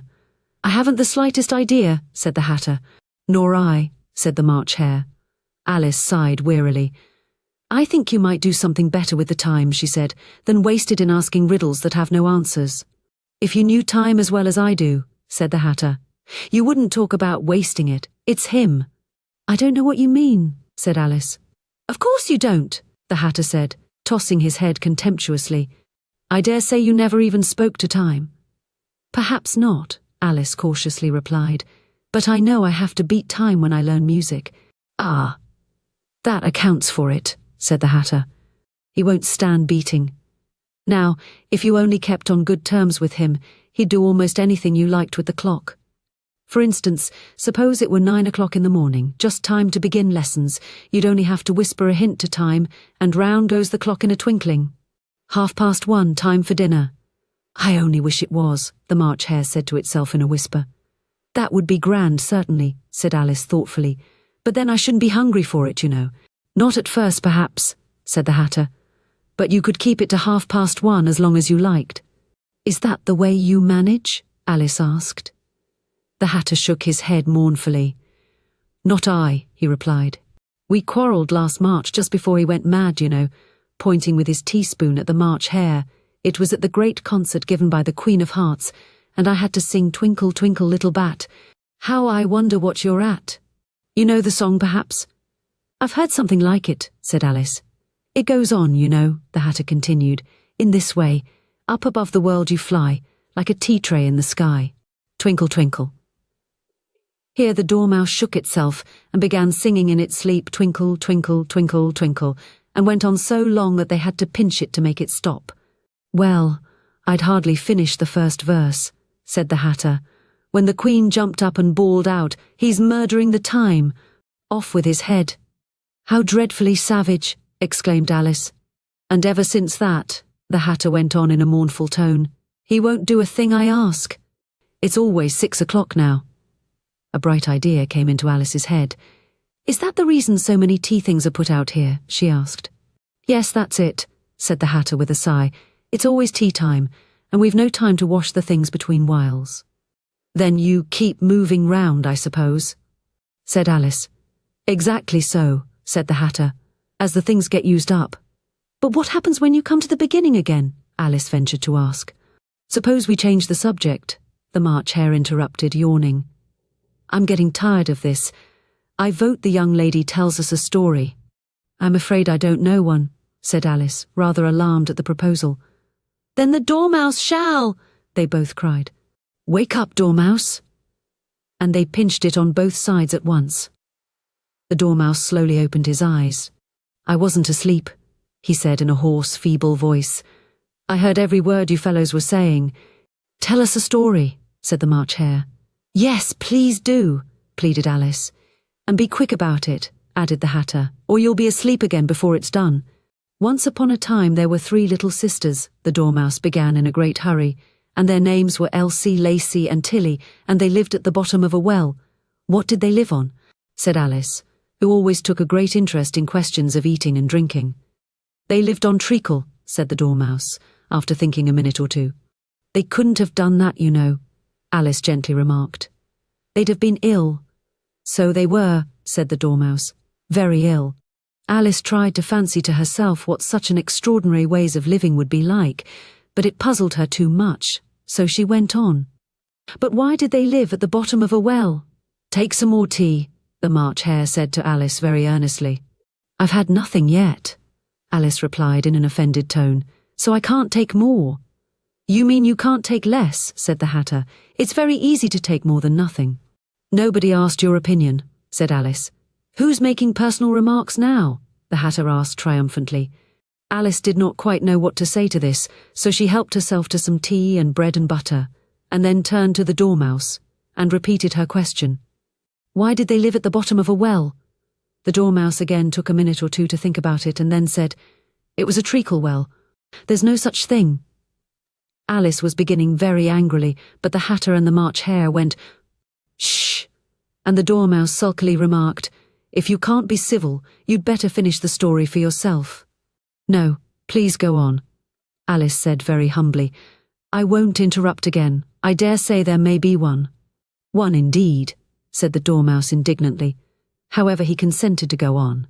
"And so these 3 little sisters, they were learning to draw, you know."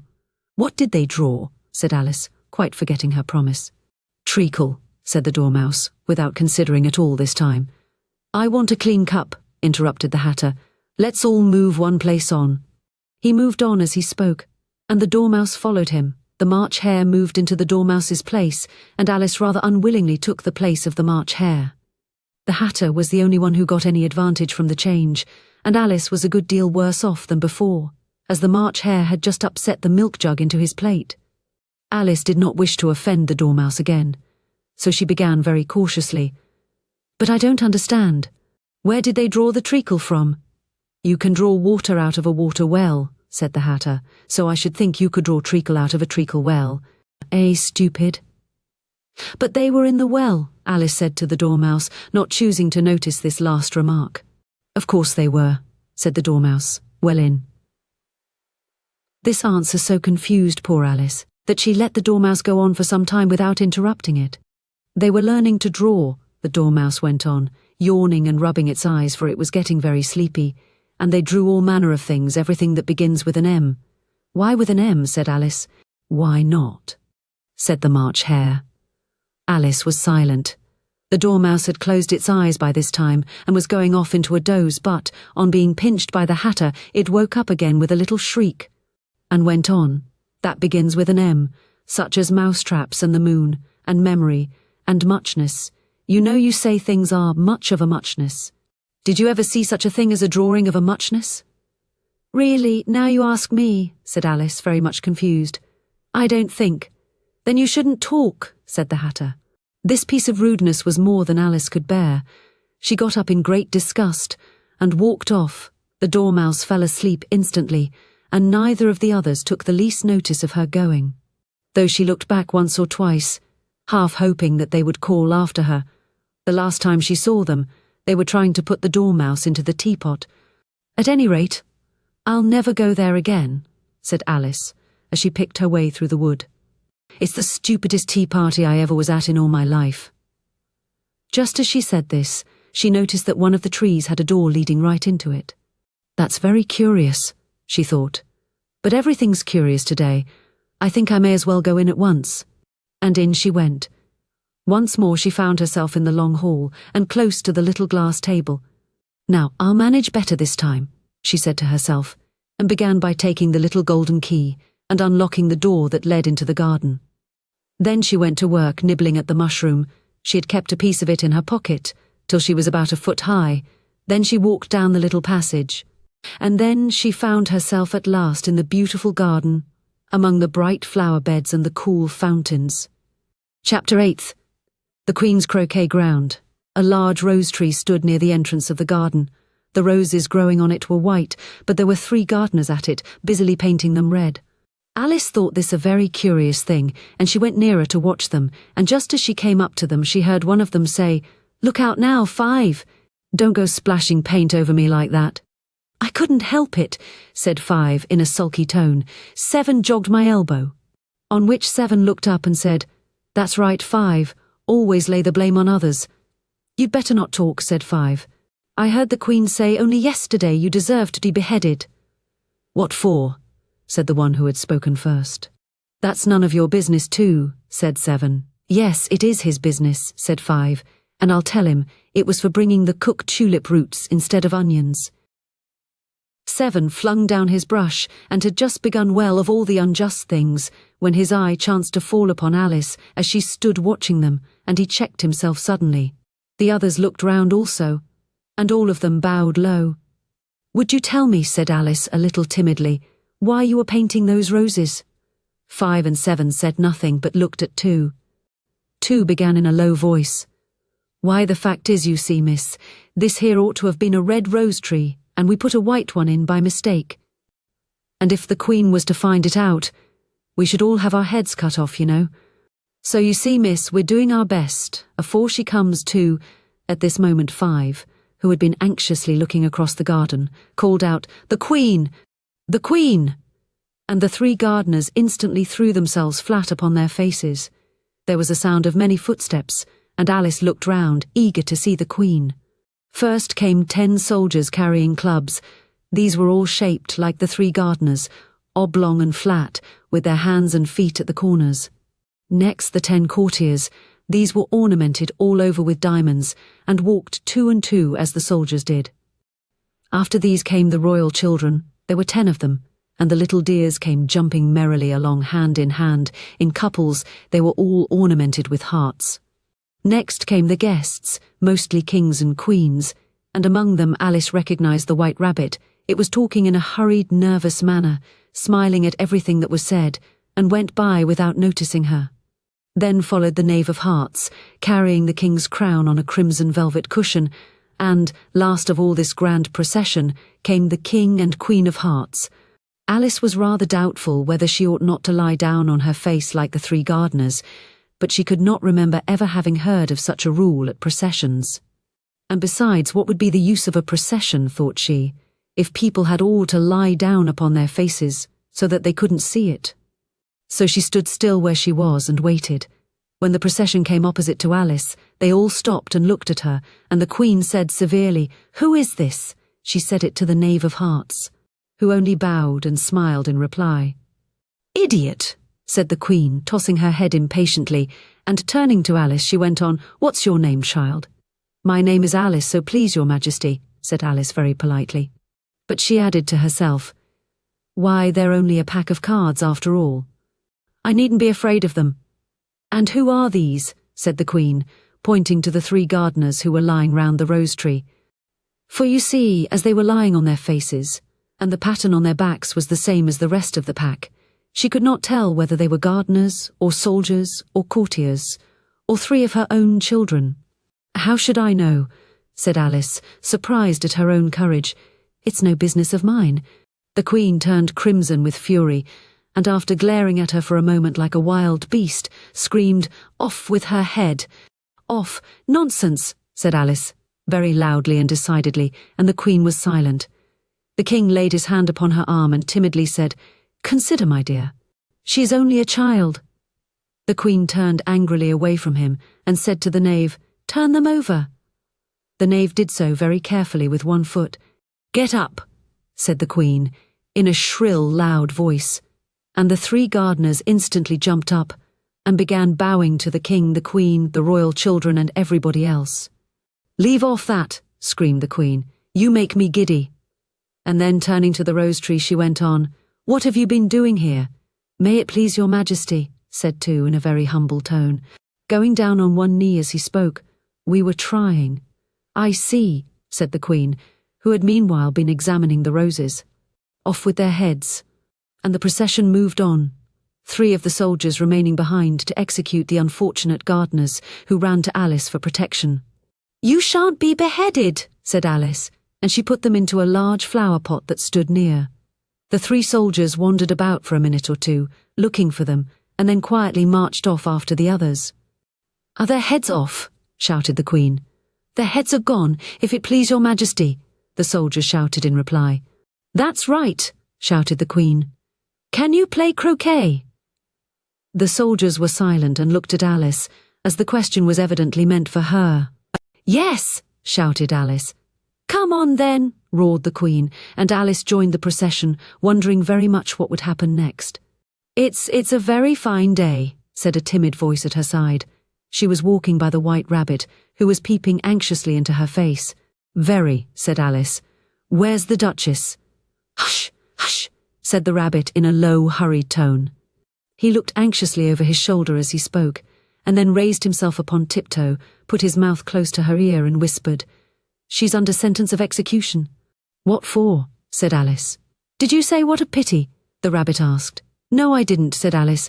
"I don't think it's at all a pity. I said, what for?" "She boxed the Queen's ears," the Rabbit began. Alice gave a little scream of laughter.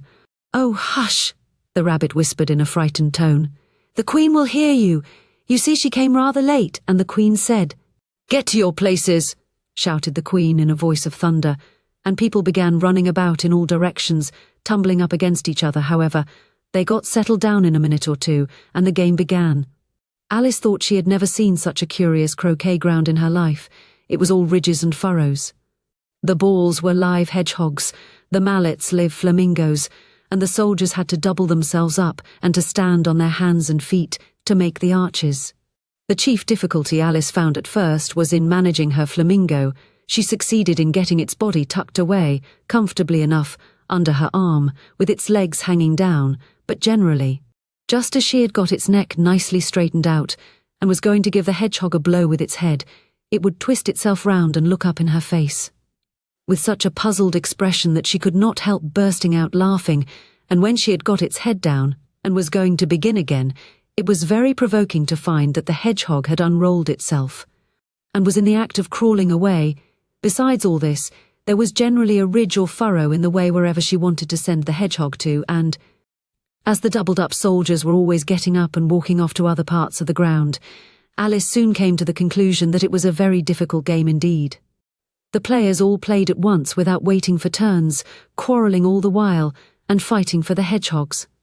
and in a very short time the Queen was in a furious passion and went stamping about and shouting "off with his head" or "off with her head" about once in a minute.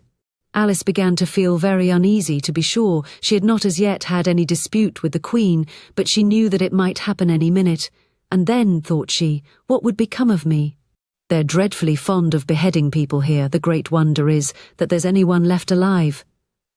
She was looking about for some way of escape and wondering whether she could get away without being seen, when she noticed a curious appearance in the air. It puzzled her very much at first, but after watching it a minute or two, she made it out to be a grin. And she said to herself, "It's the Cheshire Cat. Now I shall have somebody to talk to." "How are you getting on?" said the cat, as soon as there was mouth enough for it to speak with. Alice waited till the eyes appeared and then nodded. It's no use speaking to it, she thought, till its ears have come, or at least one of them. In another minute the whole head appeared, and then Alice put down her flamingo and began an account of the game, feeling very glad she had someone to listen to her. The cat seemed to think that there was enough of it now in sight, and no more of it appeared. "I don't think they play at all fairly," Alice began, in rather a complaining tone. "And they all quarrel so dreadfully one can't hear oneself speak, and they don't seem to have any rules in particular, at least, if there are. Nobody attends to them, and you've no idea how confusing it is, all the things being alive, for instance. There's the arch I've got to go through next, walking about at the other end of the ground, and I should have croqueted the Queen's hedgehog just now, only it ran away when it saw mine coming." "How do you like the Queen?" said the cat in a low voice. "Not at all," said Alice. "She's so extremely—" Just then she noticed that the Queen was close behind her, listening, so she went on, likely to win, that it's hardly worth while finishing the game. The Queen smiled and passed on. "Who are you talking to?" said the King, going up to Alice and looking at the cat's head with great curiosity. "It's a friend of mine, a Cheshire Cat," said Alice. "Allow me to introduce it." "I don't like the look of it at all," said the King. "However, it may kiss my hand if it likes." "I'd rather not," the cat remarked. "Don't be impertinent," said the King, "and don't look at me like that." He got behind Alice as he spoke. "A cat may look at a king," said Alice. "I've read that in some book, but I don't remember where." "Well, it must be removed," said the King very decidedly, and he called the Queen, who was passing at the moment. "My dear, I wish you would have this cat removed." The Queen had only one way of settling all difficulties, great or small. "Off with his head," she said, without even looking round. "I'll fetch the executioner myself," said the King eagerly, and he hurried off. Alice thought she might as well go back and see how the game was going on, as she heard the Queen's voice in the distance, screaming with passion. She had already heard her sentence 3 of the players to be executed for having missed their turns, and she did not like the look of things at all, as the game was in such confusion that she never knew whether it was her turn or not. So she went in search of her hedgehog. The hedgehog was engaged in a fight with another hedgehog, which seemed to Alice an excellent opportunity for croqueting one of them with the other. The only difficulty was that her flamingo was gone across to the other side of the garden, where Alice could see it trying in a helpless sort of way to fly up into a tree. By the time she had caught the flamingo and brought it back, the fight was over, and both the hedgehogs were out of sight. "But it doesn't matter much," thought Alice, "as all the arches are gone from this side of the ground." So she tucked it away under her arm that it might not escape again, and went back for a little more conversation with her friend. When she got back to the Cheshire Cat, she was surprised to find quite a large crowd collected round it. There was a dispute going on between the executioner, the King, and the Queen, who were all talking at once, while all the rest were quite silent and looked very uncomfortable. The moment Alice appeared, she was appealed to by all 3 to settle the question, and they repeated their arguments to her, though, as they all spoke at once. She found it very hard indeed to make out exactly what they said. The executioner's argument was that you couldn't cut off a head unless there was a body to cut it off from, that he had never had to do such a thing before, and he wasn't going to begin at his time of life. The King's argument was that anything that had a head could be beheaded, and that you weren't to talk nonsense. The Queen's argument was that if something wasn't done about it in less than no time, she'd have everybody executed all round. It was this last remark that had made the whole party look so grave and anxious. Alice could think of nothing else to say, but It belongs to the Duchess, you better ask her about it. She's in prison, the Queen said to the executioner. Fetch her here. And the executioner went off like an arrow. The cat's head began fading away the moment he was gone, and by the time he had come back with the Duchess, it had entirely disappeared. So the king and the executioner ran wildly up and down looking for it, while the rest of the party went back to the game. Chapter 9th. The Mock Turtle Story. You can't think how glad I am to see you again, you dear old thing, said the Duchess, as she tucked her arm affectionately into Alice's, and they walked off together. Alice was very glad to find her in such a pleasant temper, and thought to herself that perhaps it was only the pepper that had made her so savage when they met in the kitchen. When I'm a duchess, she said to herself, not in a very hopeful tone though, I won't have any pepper in my kitchen at all. Soup does very well without. Maybe it's always pepper that makes people hot-tempered, she went on, very much pleased at having found out a new kind of rule, and vinegar that makes them sour, and chamomile that makes them bitter, and barley sugar and such things that make children sweet-tempered. I only wish people knew that, then they wouldn't be so stingy about it, you know. She had quite forgotten the Duchess by this time, and was a little startled when she heard her voice close to her ear.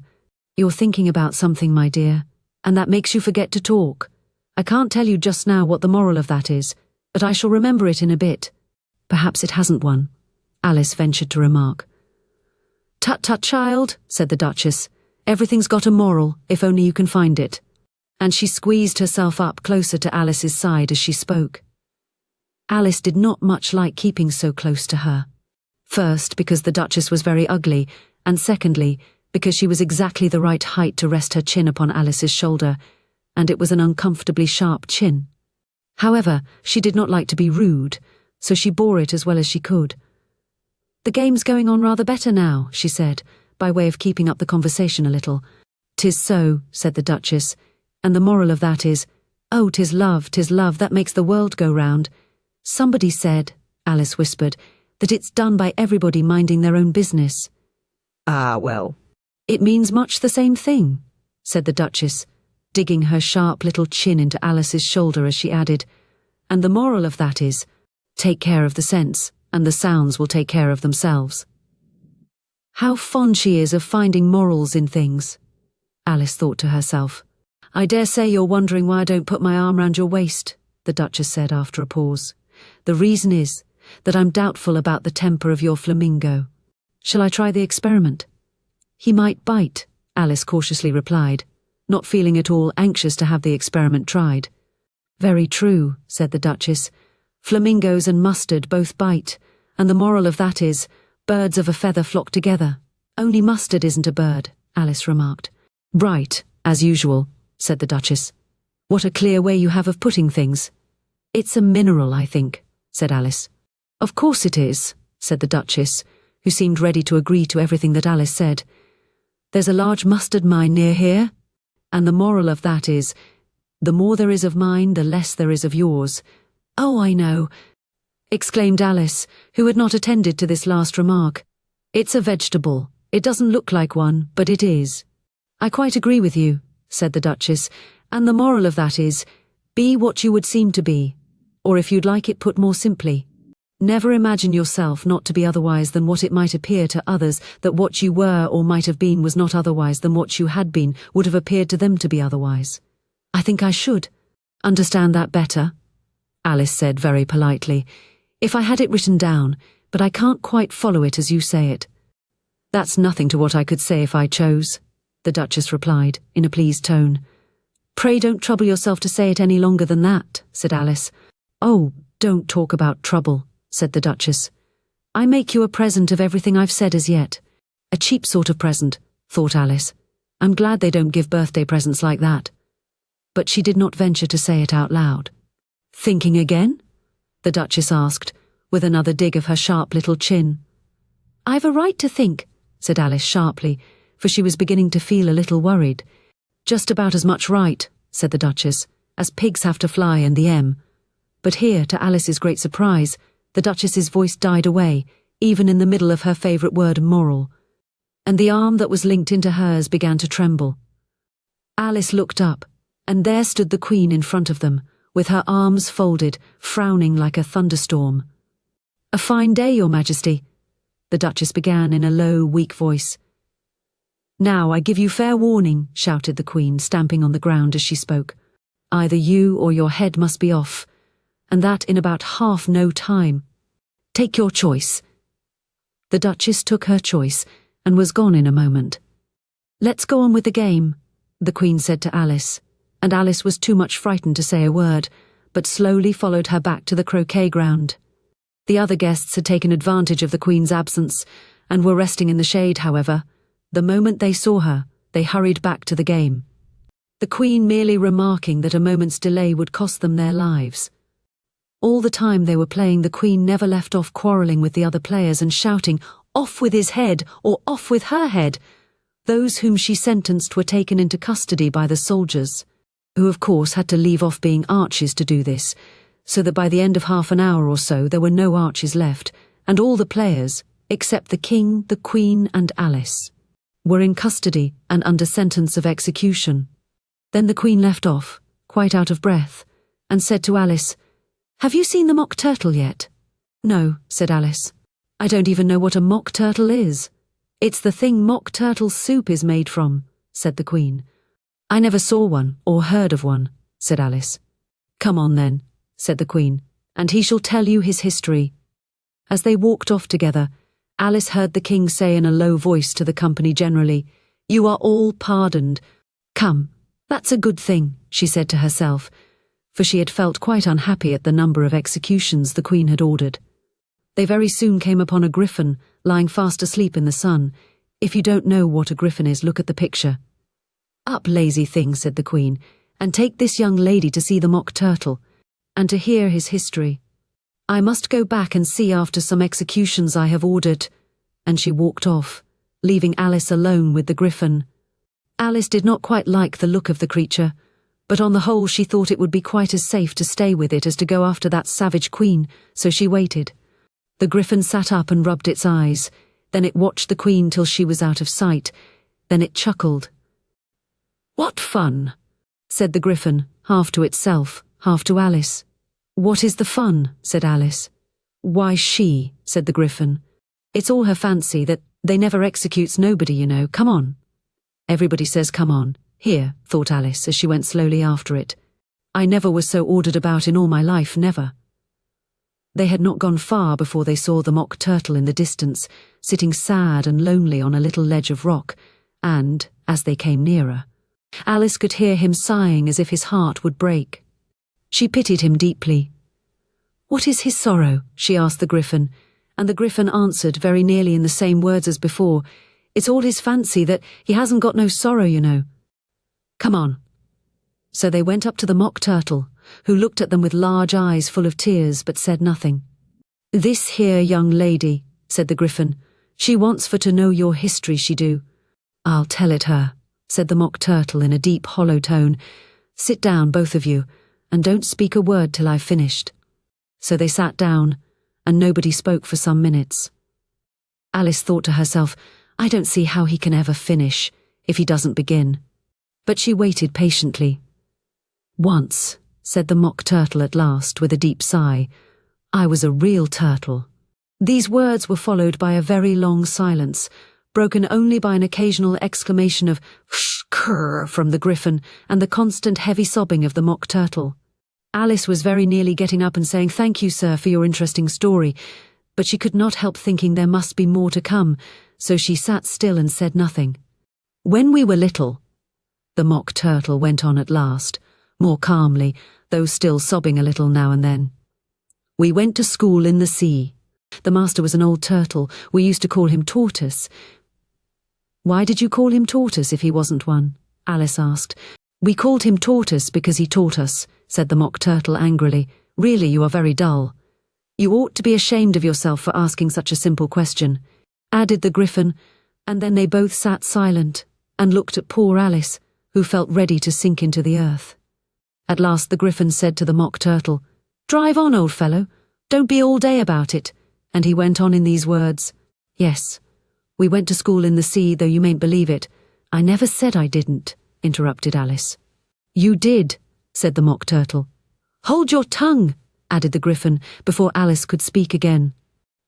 The Mock Turtle went on. We had the best of educations. In fact, we went to school every day. I've been to a day school too, said Alice. You needn't be so proud as all that. With extras? Asked the Mock Turtle a little anxiously.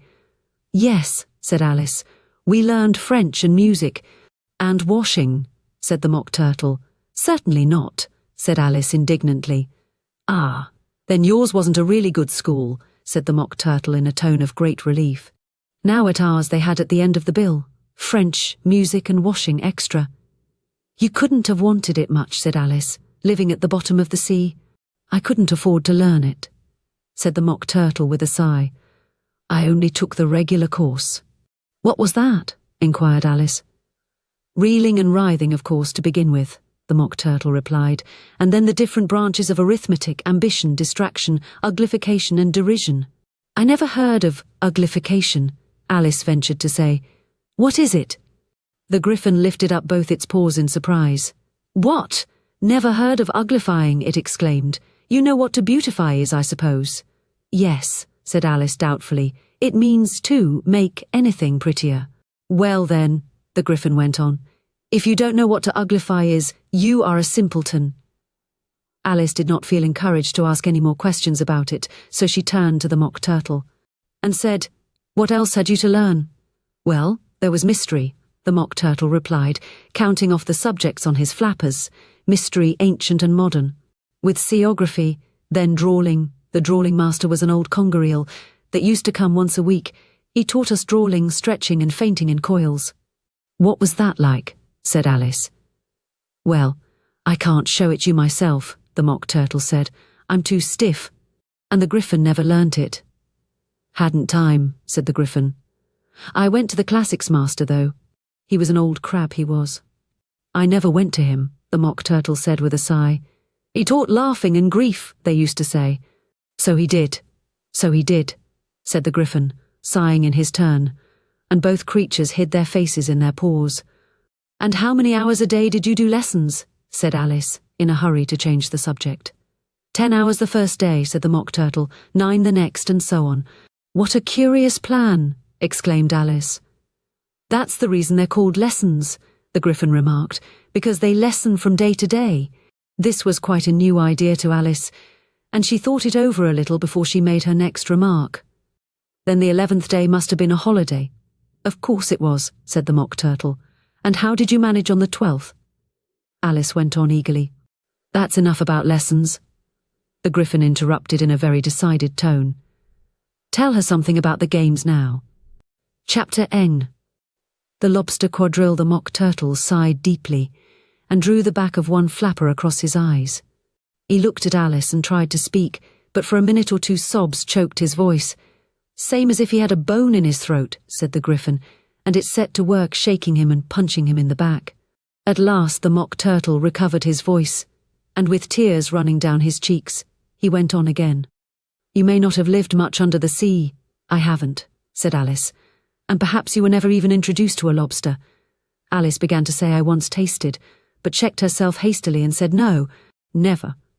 So you can have no idea what a delightful thing a lobster quadrille is. No, indeed, said Alice. What sort of a dance is it? Why, said the Gryphon, you first form into a line along the seashore. 2 lines, cried the Mock Turtle. Seals, turtles, salmon and so on, then, when you've cleared all the jellyfish out of the way. That generally takes some time, interrupted the Gryphon. You advance twice, each with a lobster as a partner, cried the Gryphon. Of course, the Mock Turtle said. Advance twice, set to partners, change lobsters and retire in same order, continued the Gryphon. Then you know, the Mock Turtle went on. You throw the lobsters, shouted the Gryphon with a bound into the air. As far out to sea as you can, swim after them, screamed the Gryphon. Turn a somersault in the sea, cried the Mock Turtle, capering wildly about. Change lobsters again, yelled the Gryphon at the top of its voice. Back to land again, and that's all the first figure, said the Mock Turtle, suddenly dropping his voice. And the 2 creatures, who had been jumping about like mad things all this time, sat down again very sadly and quietly, and looked at Alice. It must be a very pretty dance, said Alice timidly. Would you like to see a little of it? said the Mock Turtle. "Very much indeed," said Alice. "Come, let's try the first figure," said the Mock Turtle to the Gryphon. "We can do without lobsters, you know. Which shall sing?"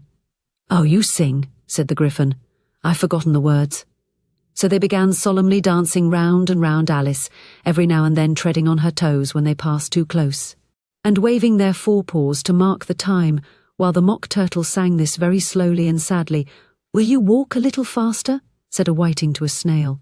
"There's a porpoise close behind us, and he's treading on my tail. See how eagerly the lobsters and the turtles all advance. They are waiting on the shingle. Will you come and join the dance? Will you, won't you, will you, won't you, will you join the dance? Will you, won't you, will you, won't you join the dance? You can really have no notion how delightful it will be when they take us up and throw us with the lobsters out to sea." But the snail replied, "Too far, too far," and gave a look askance, said he thanked the whiting kindly, but he would not join the dance, would not, could not, would not, could not, would not join the dance, would not, could not, would not, could not join the dance. "What matters it how far we go?" his scaly friend replied. "There is another shore, you know, upon the other side. The further off from England the nearer is to France. Then turn not pale, beloved snail, but come and join the dance. Will you, won't you, will you, won't you, will you join the dance? Will you, won't you, will you, won't you join the dance?" "Thank you. It's a very interesting dance to watch," said Alice, feeling very glad that it was over at last. "And I do so like that curious song about the whiting."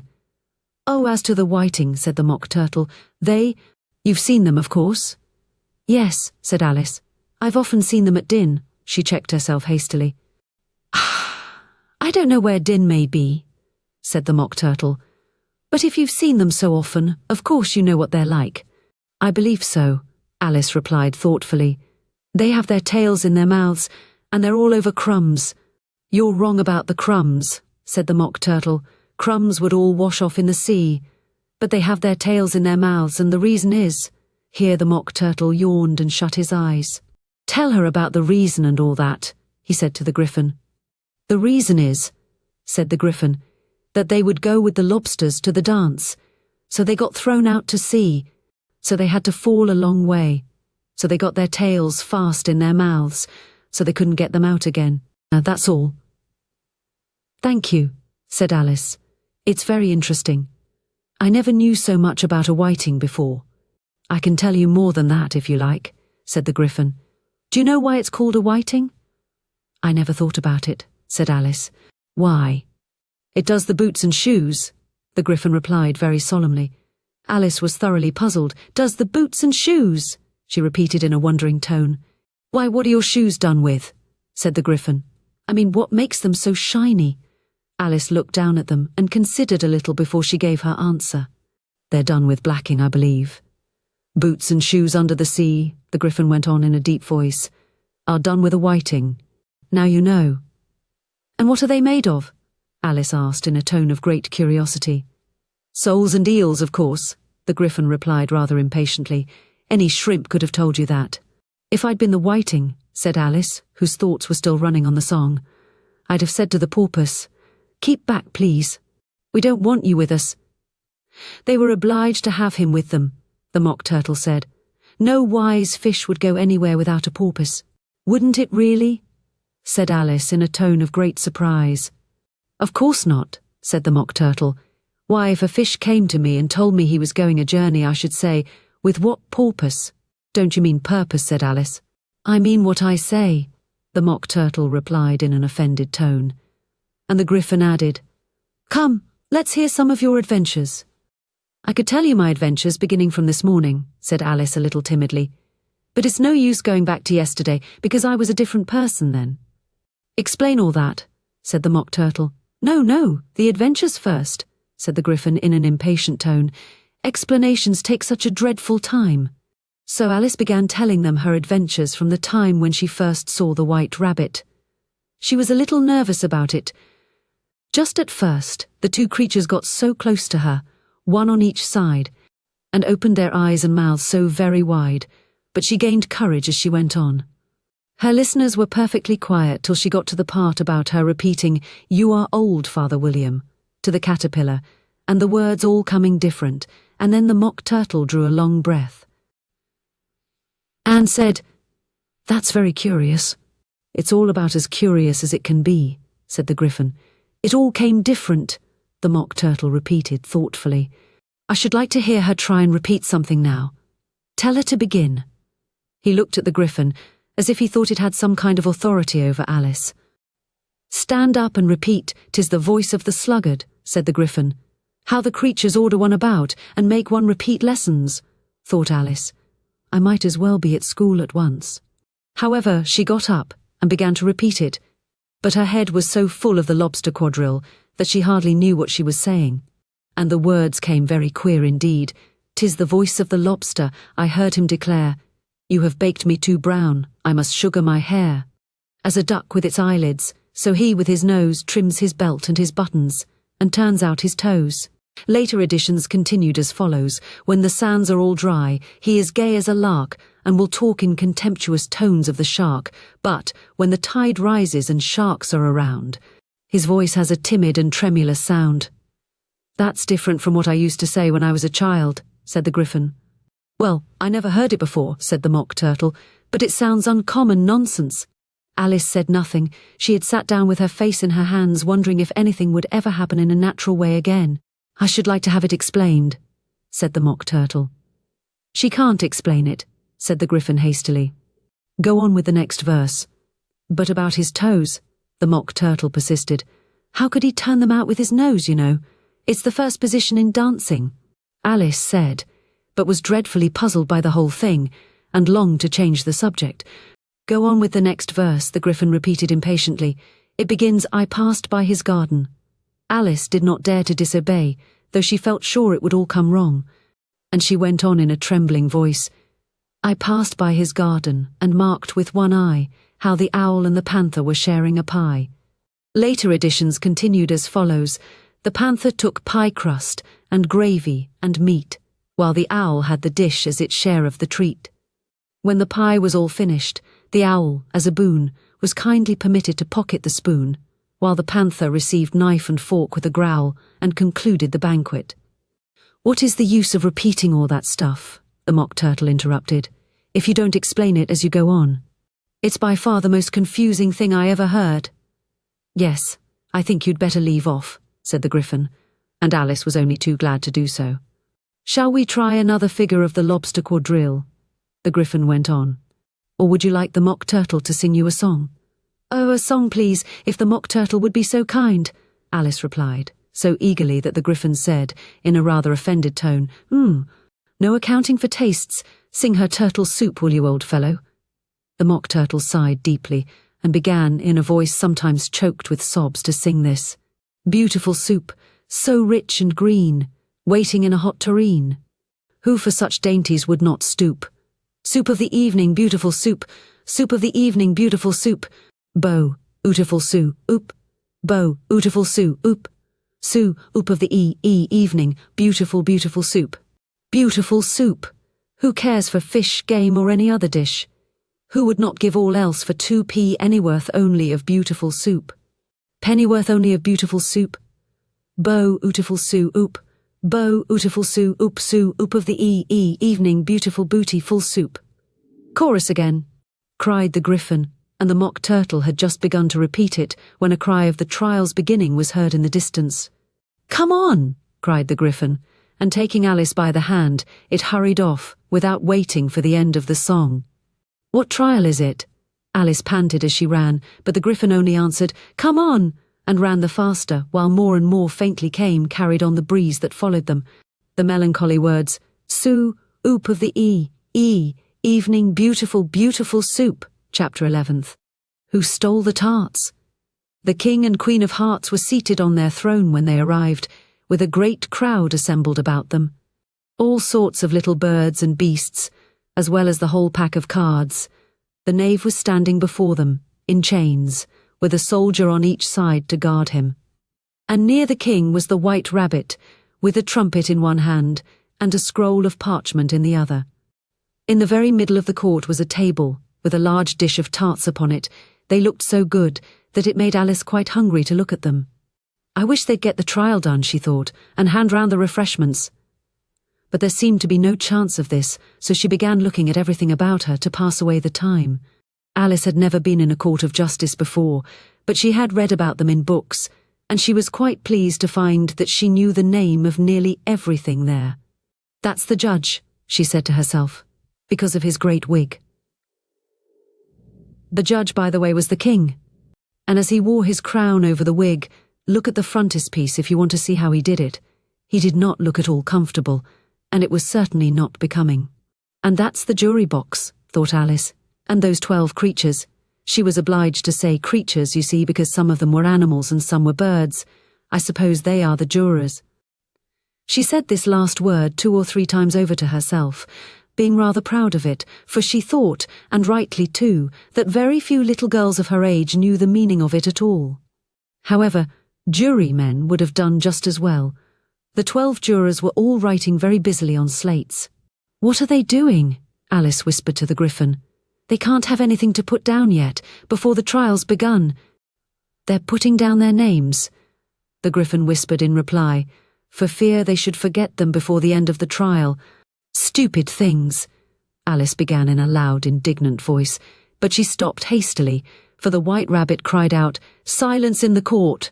and the king put on his spectacles and looked anxiously round, to make out who was talking.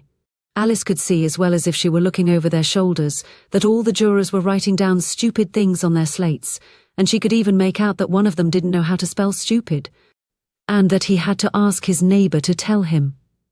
"A nice muddle their slates'll be in before the trial's over," thought Alice. One of the jurors had a pencil that squeaked. This, of course, Alice could not stand, and she went round the court and got behind him, and very soon found an opportunity of taking it away.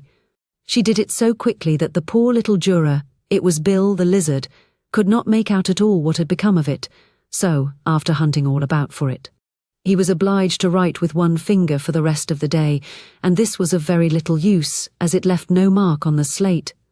"Herald, read the accusation," said the king.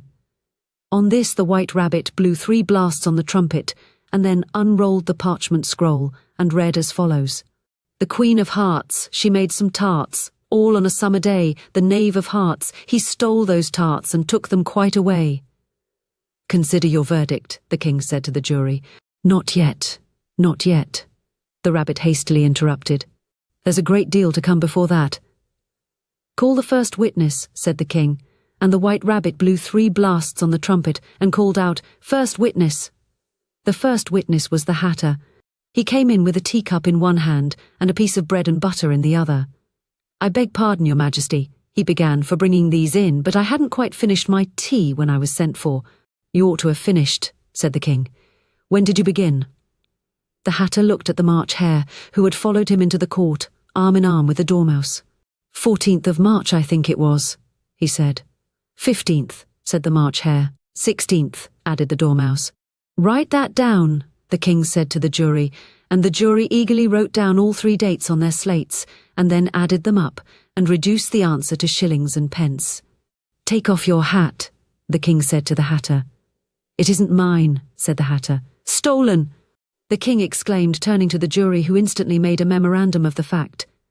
"I keep them to sell," the Hatter added as an explanation. "I've none of my own. I'm a Hatter." Here the Queen put on her spectacles and began staring at the Hatter, who turned pale and fidgeted. "Give your evidence," said the king, "and don't be nervous, or I'll have you executed on the spot." This did not seem to encourage the witness at all. He kept shifting from one foot to the other, looking uneasily at the Queen, and in his confusion he bit a large piece out of his teacup instead of the bread and butter. Just at this moment, Alice felt a very curious sensation, which puzzled her a good deal until she made out what it was. She was beginning to grow larger again, and she thought at first she would get up and leave the court, but on second thoughts she decided to remain where she was as long as there was room for her. "I wish you wouldn't squeeze so," said the Dormouse, who was sitting next to her. "I can hardly breathe." "I can't help it," said Alice very meekly. "I'm growing." "You've no right to grow here," said the Dormouse. "Don't talk nonsense," said Alice more boldly.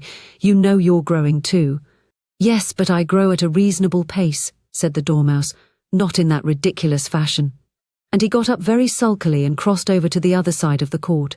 All this time the Queen had never left off staring at the Hatter, and, just as the Dormouse crossed the court, she said to one of the officers of the court, "Bring me the list of the singers in the last concert," on which the wretched Hatter trembled so that he shook both his shoes off. "Give your evidence," the King repeated angrily, "or I'll have you executed, whether you're nervous or not." "I'm a poor man, Your Majesty," the Hatter began in a trembling voice, "and I hadn't begun my tea, not above a week or so, and what with the bread and butter getting so thin and the twinkling of the tea." "The twinkling of the what?" said the King. "It began with the tea," the Hatter replied. "Of course twinkling begins with a T," said the King sharply. "Do you take me for a dunce? Go on." "I'm a poor man," the Hatter went on, "and most things twinkled after that, only the March Hare said—" "I didn't," the March Hare interrupted in a great hurry. "You did," said the Hatter. "I deny it," said the March Hare. "He denies it," said the King. "Leave out that part." "Well, at any rate, the Dormouse said," the Hatter went on, looking anxiously round to see if he would deny it too, but the Dormouse denied nothing, being fast asleep. "After that," continued the Hatter, "I cut some more bread and butter." "But what did the Dormouse say?" one of the jury asked. "That I can't remember," said the Hatter. "You must remember," remarked the King, "or I'll have you executed." The miserable Hatter dropped his teacup and bread and butter and went down on one knee. "I'm a poor man, Your Majesty," he began. "You're a very poor speaker," said the King. Here one of the guinea pigs cheered and was immediately suppressed by the officers of the court. As that is rather a hard word, I will just explain to you how it was done. They had a large canvas bag which tied up at the mouth with strings.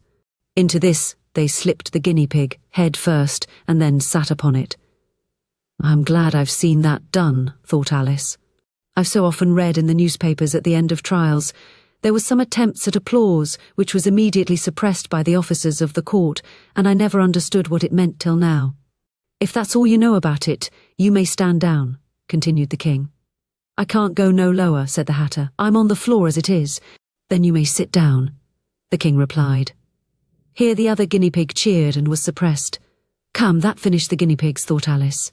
"Now we shall get on better." "I'd rather finish my tea," said the Hatter, with an anxious look at the Queen, who was reading the list of singers. "You may go," said the King, and the Hatter hurriedly left the court without even waiting to put his shoes on. "And just take his head off outside," the Queen added to one of the officers, but the Hatter was out of sight before the officer could get to the door. "Call the next witness," said the King. The next witness was the Duchess's cook. She carried the pepper box in her hand, and Alice guessed who it was, even before she got into the court. By the way, the people near the door began sneezing all at once. "Give your evidence," said the King. "Shan't," said the cook. The King looked anxiously at the White Rabbit, who said in a low voice, "Your Majesty must cross-examine this witness." "Well, if I must, I must," the King said with a melancholy air, and after folding his arms and frowning at the cook till his eyes were nearly out of sight, he said in a deep voice, "What are tarts made of?" "Pepper, mostly," said the cook. "Treacle," said a sleepy voice behind her. "Collar that dormouse," the Queen shrieked out. "Behead that dormouse. Turn that dormouse out of court, suppress him, pinch him off with his whiskers." For some minutes the whole court was in confusion, getting the dormouse turned out, and by the time they had settled down again, the cook had disappeared. "Never mind," said the King, with an air of great relief. "Call the next witness." And he added in an undertone to the Queen, "Really, my dear, you must cross-examine the next witness. It quite makes my forehead ache." Alice watched the White Rabbit as he fumbled over the list, feeling very curious to see what the next witness would be like, for they haven't got much evidence yet, she said to herself. Imagine her surprise when the White Rabbit read out, at the top of his shrill little voice, the name Alice. Chapter 12. Alice's evidence. "Here!" cried Alice, quite forgetting in the flurry of the moment how large she had grown in the last few minutes. And she jumped up in such a hurry that she tipped over the jury box with the edge of her skirt, upsetting all the jurymen onto the heads of the crowd below, and there they lay sprawling about, reminding her very much of a globe of goldfish she had accidentally upset the week before. "Oh, "I beg your pardon," she exclaimed in a tone of great dismay, and began picking them up again as quickly as she could, for the accident of the goldfish kept running in her head. And she had a vague sort of idea that they must be collected at once and put back into the jury box, or they would die. "The trial cannot proceed," said the king in a very grave voice, "until all the jurymen are back in their proper places, all," he repeated with great emphasis, looking hard at Alice as he said so. Alice looked at the jury box and saw that, in her haste, she had put the lizard in head downwards, and the poor little thing was waving its tail about in a melancholy way, being quite unable to move. She soon got it out again, and put it right. "Not that it signifies much," she said to herself. "I should think it would be quite as much use in the trial one way up as the other." As soon as the jury had a little recovered from the shock of being upset, and their slates and pencils had been found and handed back to them, they set to work very diligently to write out a history of the accident, all except the lizard, who seemed too much overcome to do anything but sit with its mouth open, gazing up into the roof of the court. "What do you know about this business?" the king said to Alice. "Nothing," said Alice. "Nothing whatever," persisted the king. "Nothing whatever," said Alice. "That's very important," the king said, turning to the jury. They were just beginning to write this down on their slates when the White Rabbit interrupted. "Unimportant, your majesty means, of course," he said in a very respectful tone, but frowning and making faces at him as he spoke. "Unimportant, of course, I meant," the king hastily said, and went on to himself in an undertone, "important, unimportant, unimportant, important," as if he were trying which word sounded best. Some of the jury wrote it down important, and some unimportant. Alice could see this, as she was near enough to look over their slates. But it doesn't matter a bit, she thought to herself.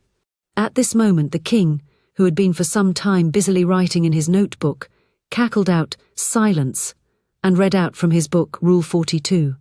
"All persons more than a mile high to leave the court." Everybody looked at Alice. "I'm not a mile high," said Alice. "You are," said the king. "Nearly 2 miles high," added the queen. "Well, I shan't go at any rate," said Alice. "Besides, that's not a regular rule, you invented it just now." "It's the oldest rule in the book," said the king. "Then it ought to be number 1, said Alice. The king turned pale and shut his notebook hastily. "Consider your verdict," he said to the jury in a low, trembling voice. "There's more evidence to come yet, please your majesty," said the White Rabbit, jumping up in a great hurry. "This paper has just been picked up." "What's in it?" said the queen. "I haven't opened it yet," said the White Rabbit, "but it seems to be a letter written by the prisoner to somebody." "It must have been that," said the king. "Unless it was written to nobody, which isn't usual, you know." "Who is it directed to?" said one of the jurymen. "It isn't directed at all," said the White Rabbit. "In fact, there's nothing written on the outside." He unfolded the paper as he spoke and added, "It isn't a letter after all, it's a set of verses." "Are they in the prisoner's handwriting?" asked another of the jurymen. "No, they're not," said the White Rabbit, "and that's the queerest thing about it." The jury all looked puzzled. "He must have imitated somebody else's hand," said the king. The jury all brightened up again. "Please your majesty," said the knave, "I didn't write it, and they can't prove I did. There's no name signed at the end." "If you didn't sign it," said the king, "that only makes the matter worse. You must have meant some mischief, or else you'd have signed your name like an honest man." There was a general clapping of hands at this. It was the first really clever thing the king had said that day. "That proves his guilt," said the queen. "It proves nothing of the sort," said Alice. "Why, you don't even know what they're about." "Read them," said the king. The White Rabbit put on his spectacles. "Where shall I begin, please your majesty?" he asked. "Begin at the beginning," the king said gravely, "and go on till you come to the end, then stop." These were the verses the White Rabbit read. "They told me you had been to her, and mentioned me to him. She gave me a good character, but said I could not swim. He sent them word I had not gone, we know it to be true. If she should push the matter on, what would become of you? I gave her 1, they gave him 2, you gave us 3 or more, they all returned from him to you, though they were mine before. If I or she should chance to be involved in this affair, he trusts to you to set them free, exactly as we were. My notion was that you had been before she had this fit an obstacle that came between him and ourselves and it. Don't let him know she liked them best, for this must ever be a secret, kept from all the rest between yourself and me." "That's the most important piece of evidence we've heard yet," said the king, rubbing his hands. "So now let the jury. If any one of them can explain it," said Alice. She had grown so large in the last few minutes that she wasn't a bit afraid of interrupting him. "I'll give him 6pence. I don't believe there's an atom of meaning in it." The jury all wrote down on their slates, "She doesn't believe there's an atom of meaning in it," but none of them attempted to explain the paper. "If there's no meaning in it," said the king, "that saves a world of trouble, you know, as we needn't try to find any. And yet I don't know," he went on, spreading out the verses on his knee and looking at them with one eye. "I seem to see some meaning in them after all. Said I could not swim. You can't swim, can you?" he added, turning to the knave. The knave shook his head sadly. "Do I look like it?" he said. Which he certainly did not, being made entirely of cardboard. "All right, so far," said the king, and he went on muttering over the verses to himself. "We know it to be true, that's the jury, of course. I gave her 1, they gave him 2. Why, that must be what he did with the tarts, you know. But it goes on. They all returned from him to you," said Alice. "Why, there they are," said the king triumphantly, pointing to the tarts on the table. "Nothing can be clearer than that. Then again, before she had this fit, you never had fits, my dear, I think," he said to the queen. "Never," said the queen furiously, throwing an inkstand at the lizard as she spoke. The unfortunate little Bill had left off writing on his slate with one finger, as he found it made no mark, but he now hastily began again, using the ink that was trickling down his face as long as it lasted. "Then the words don't fit you," said the king, looking round the court with a smile. There was a dead silence. "It's a pun," the king added in an offended tone, and everybody laughed. "Let the jury consider their verdict," the king said, for about the 20th time that day. No, said the queen. "Sentence first, verdict afterwards." "Stuff and nonsense," said Alice loudly. "The idea of having the sentence first." "Hold your tongue," said the queen, turning purple. "I won't," said Alice. "Off with her head," the queen shouted at the top of her voice. Nobody moved. "Who cares for you?" said Alice. She had grown to her full size by this time. "You're nothing but a pack of cards." At this, the whole pack rose up into the air and came flying down upon her. She gave a little scream, half of fright and half of anger, and tried to beat them off, and found herself lying on the bank with her head in the lap of her sister, who was gently brushing away some dead leaves that had fluttered down from the trees upon her face. "Wake up, Alice dear," said her sister. "Why, what a long sleep you've had." "Oh, I've had such a curious dream," said Alice, and she told her sister, as well as she could remember them, all these strange adventures of hers that you have just been reading about. And when she had finished, her sister kissed her and said, "It was a curious dream, dear, certainly, but now run into your tea, it's getting late." So Alice got up and ran off, thinking while she ran, as well she might, what a wonderful dream it had been. But her sister sat still just as she left her, leaning her head on her hand, watching the setting sun and thinking of little Alice and all her wonderful adventures, till she too began dreaming after a fashion. And this was her dream. First, she dreamed of little Alice herself, and once again the tiny hands were clasped upon her knee, and the bright, eager eyes were looking up into hers. She could hear the very tones of her voice, and see that queer little toss of her head to keep back the wandering hair that would always get into her eyes. And still, as she listened, or seemed to listen, the whole place around her became alive with the strange creatures of her little sister's dream. The long grass rustled at her feet as the white rabbit hurried by. The frightened mouse splashed his way through the neighbouring pool. She could hear the rattle of the teacups as the March Hare and his friends shared their never-ending meal, and the shrill voice of the Queen ordering off her unfortunate guests to execution. Once more the pig baby was sneezing on the Duchess's knee, while plates and dishes crashed around it.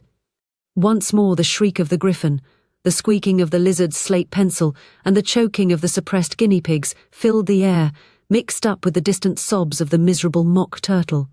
So she sat on, with closed eyes, and half believed herself in Wonderland, though she knew she had but to open them again, and all would change to dull reality. The grass would be only rustling in the wind, and the pool rippling to the waving of the reeds. The rattling teacups would change to tinkling sheep bells, and the Queen's shrill cries to the voice of the shepherd boy, and the sneeze of the baby, the shriek of the griffin, and all the other queer noises would change, she knew, to the confused clamour of the busy farmyard, while the lowing of the cattle in the distance would take the place of the mock turtle's heavy sobs.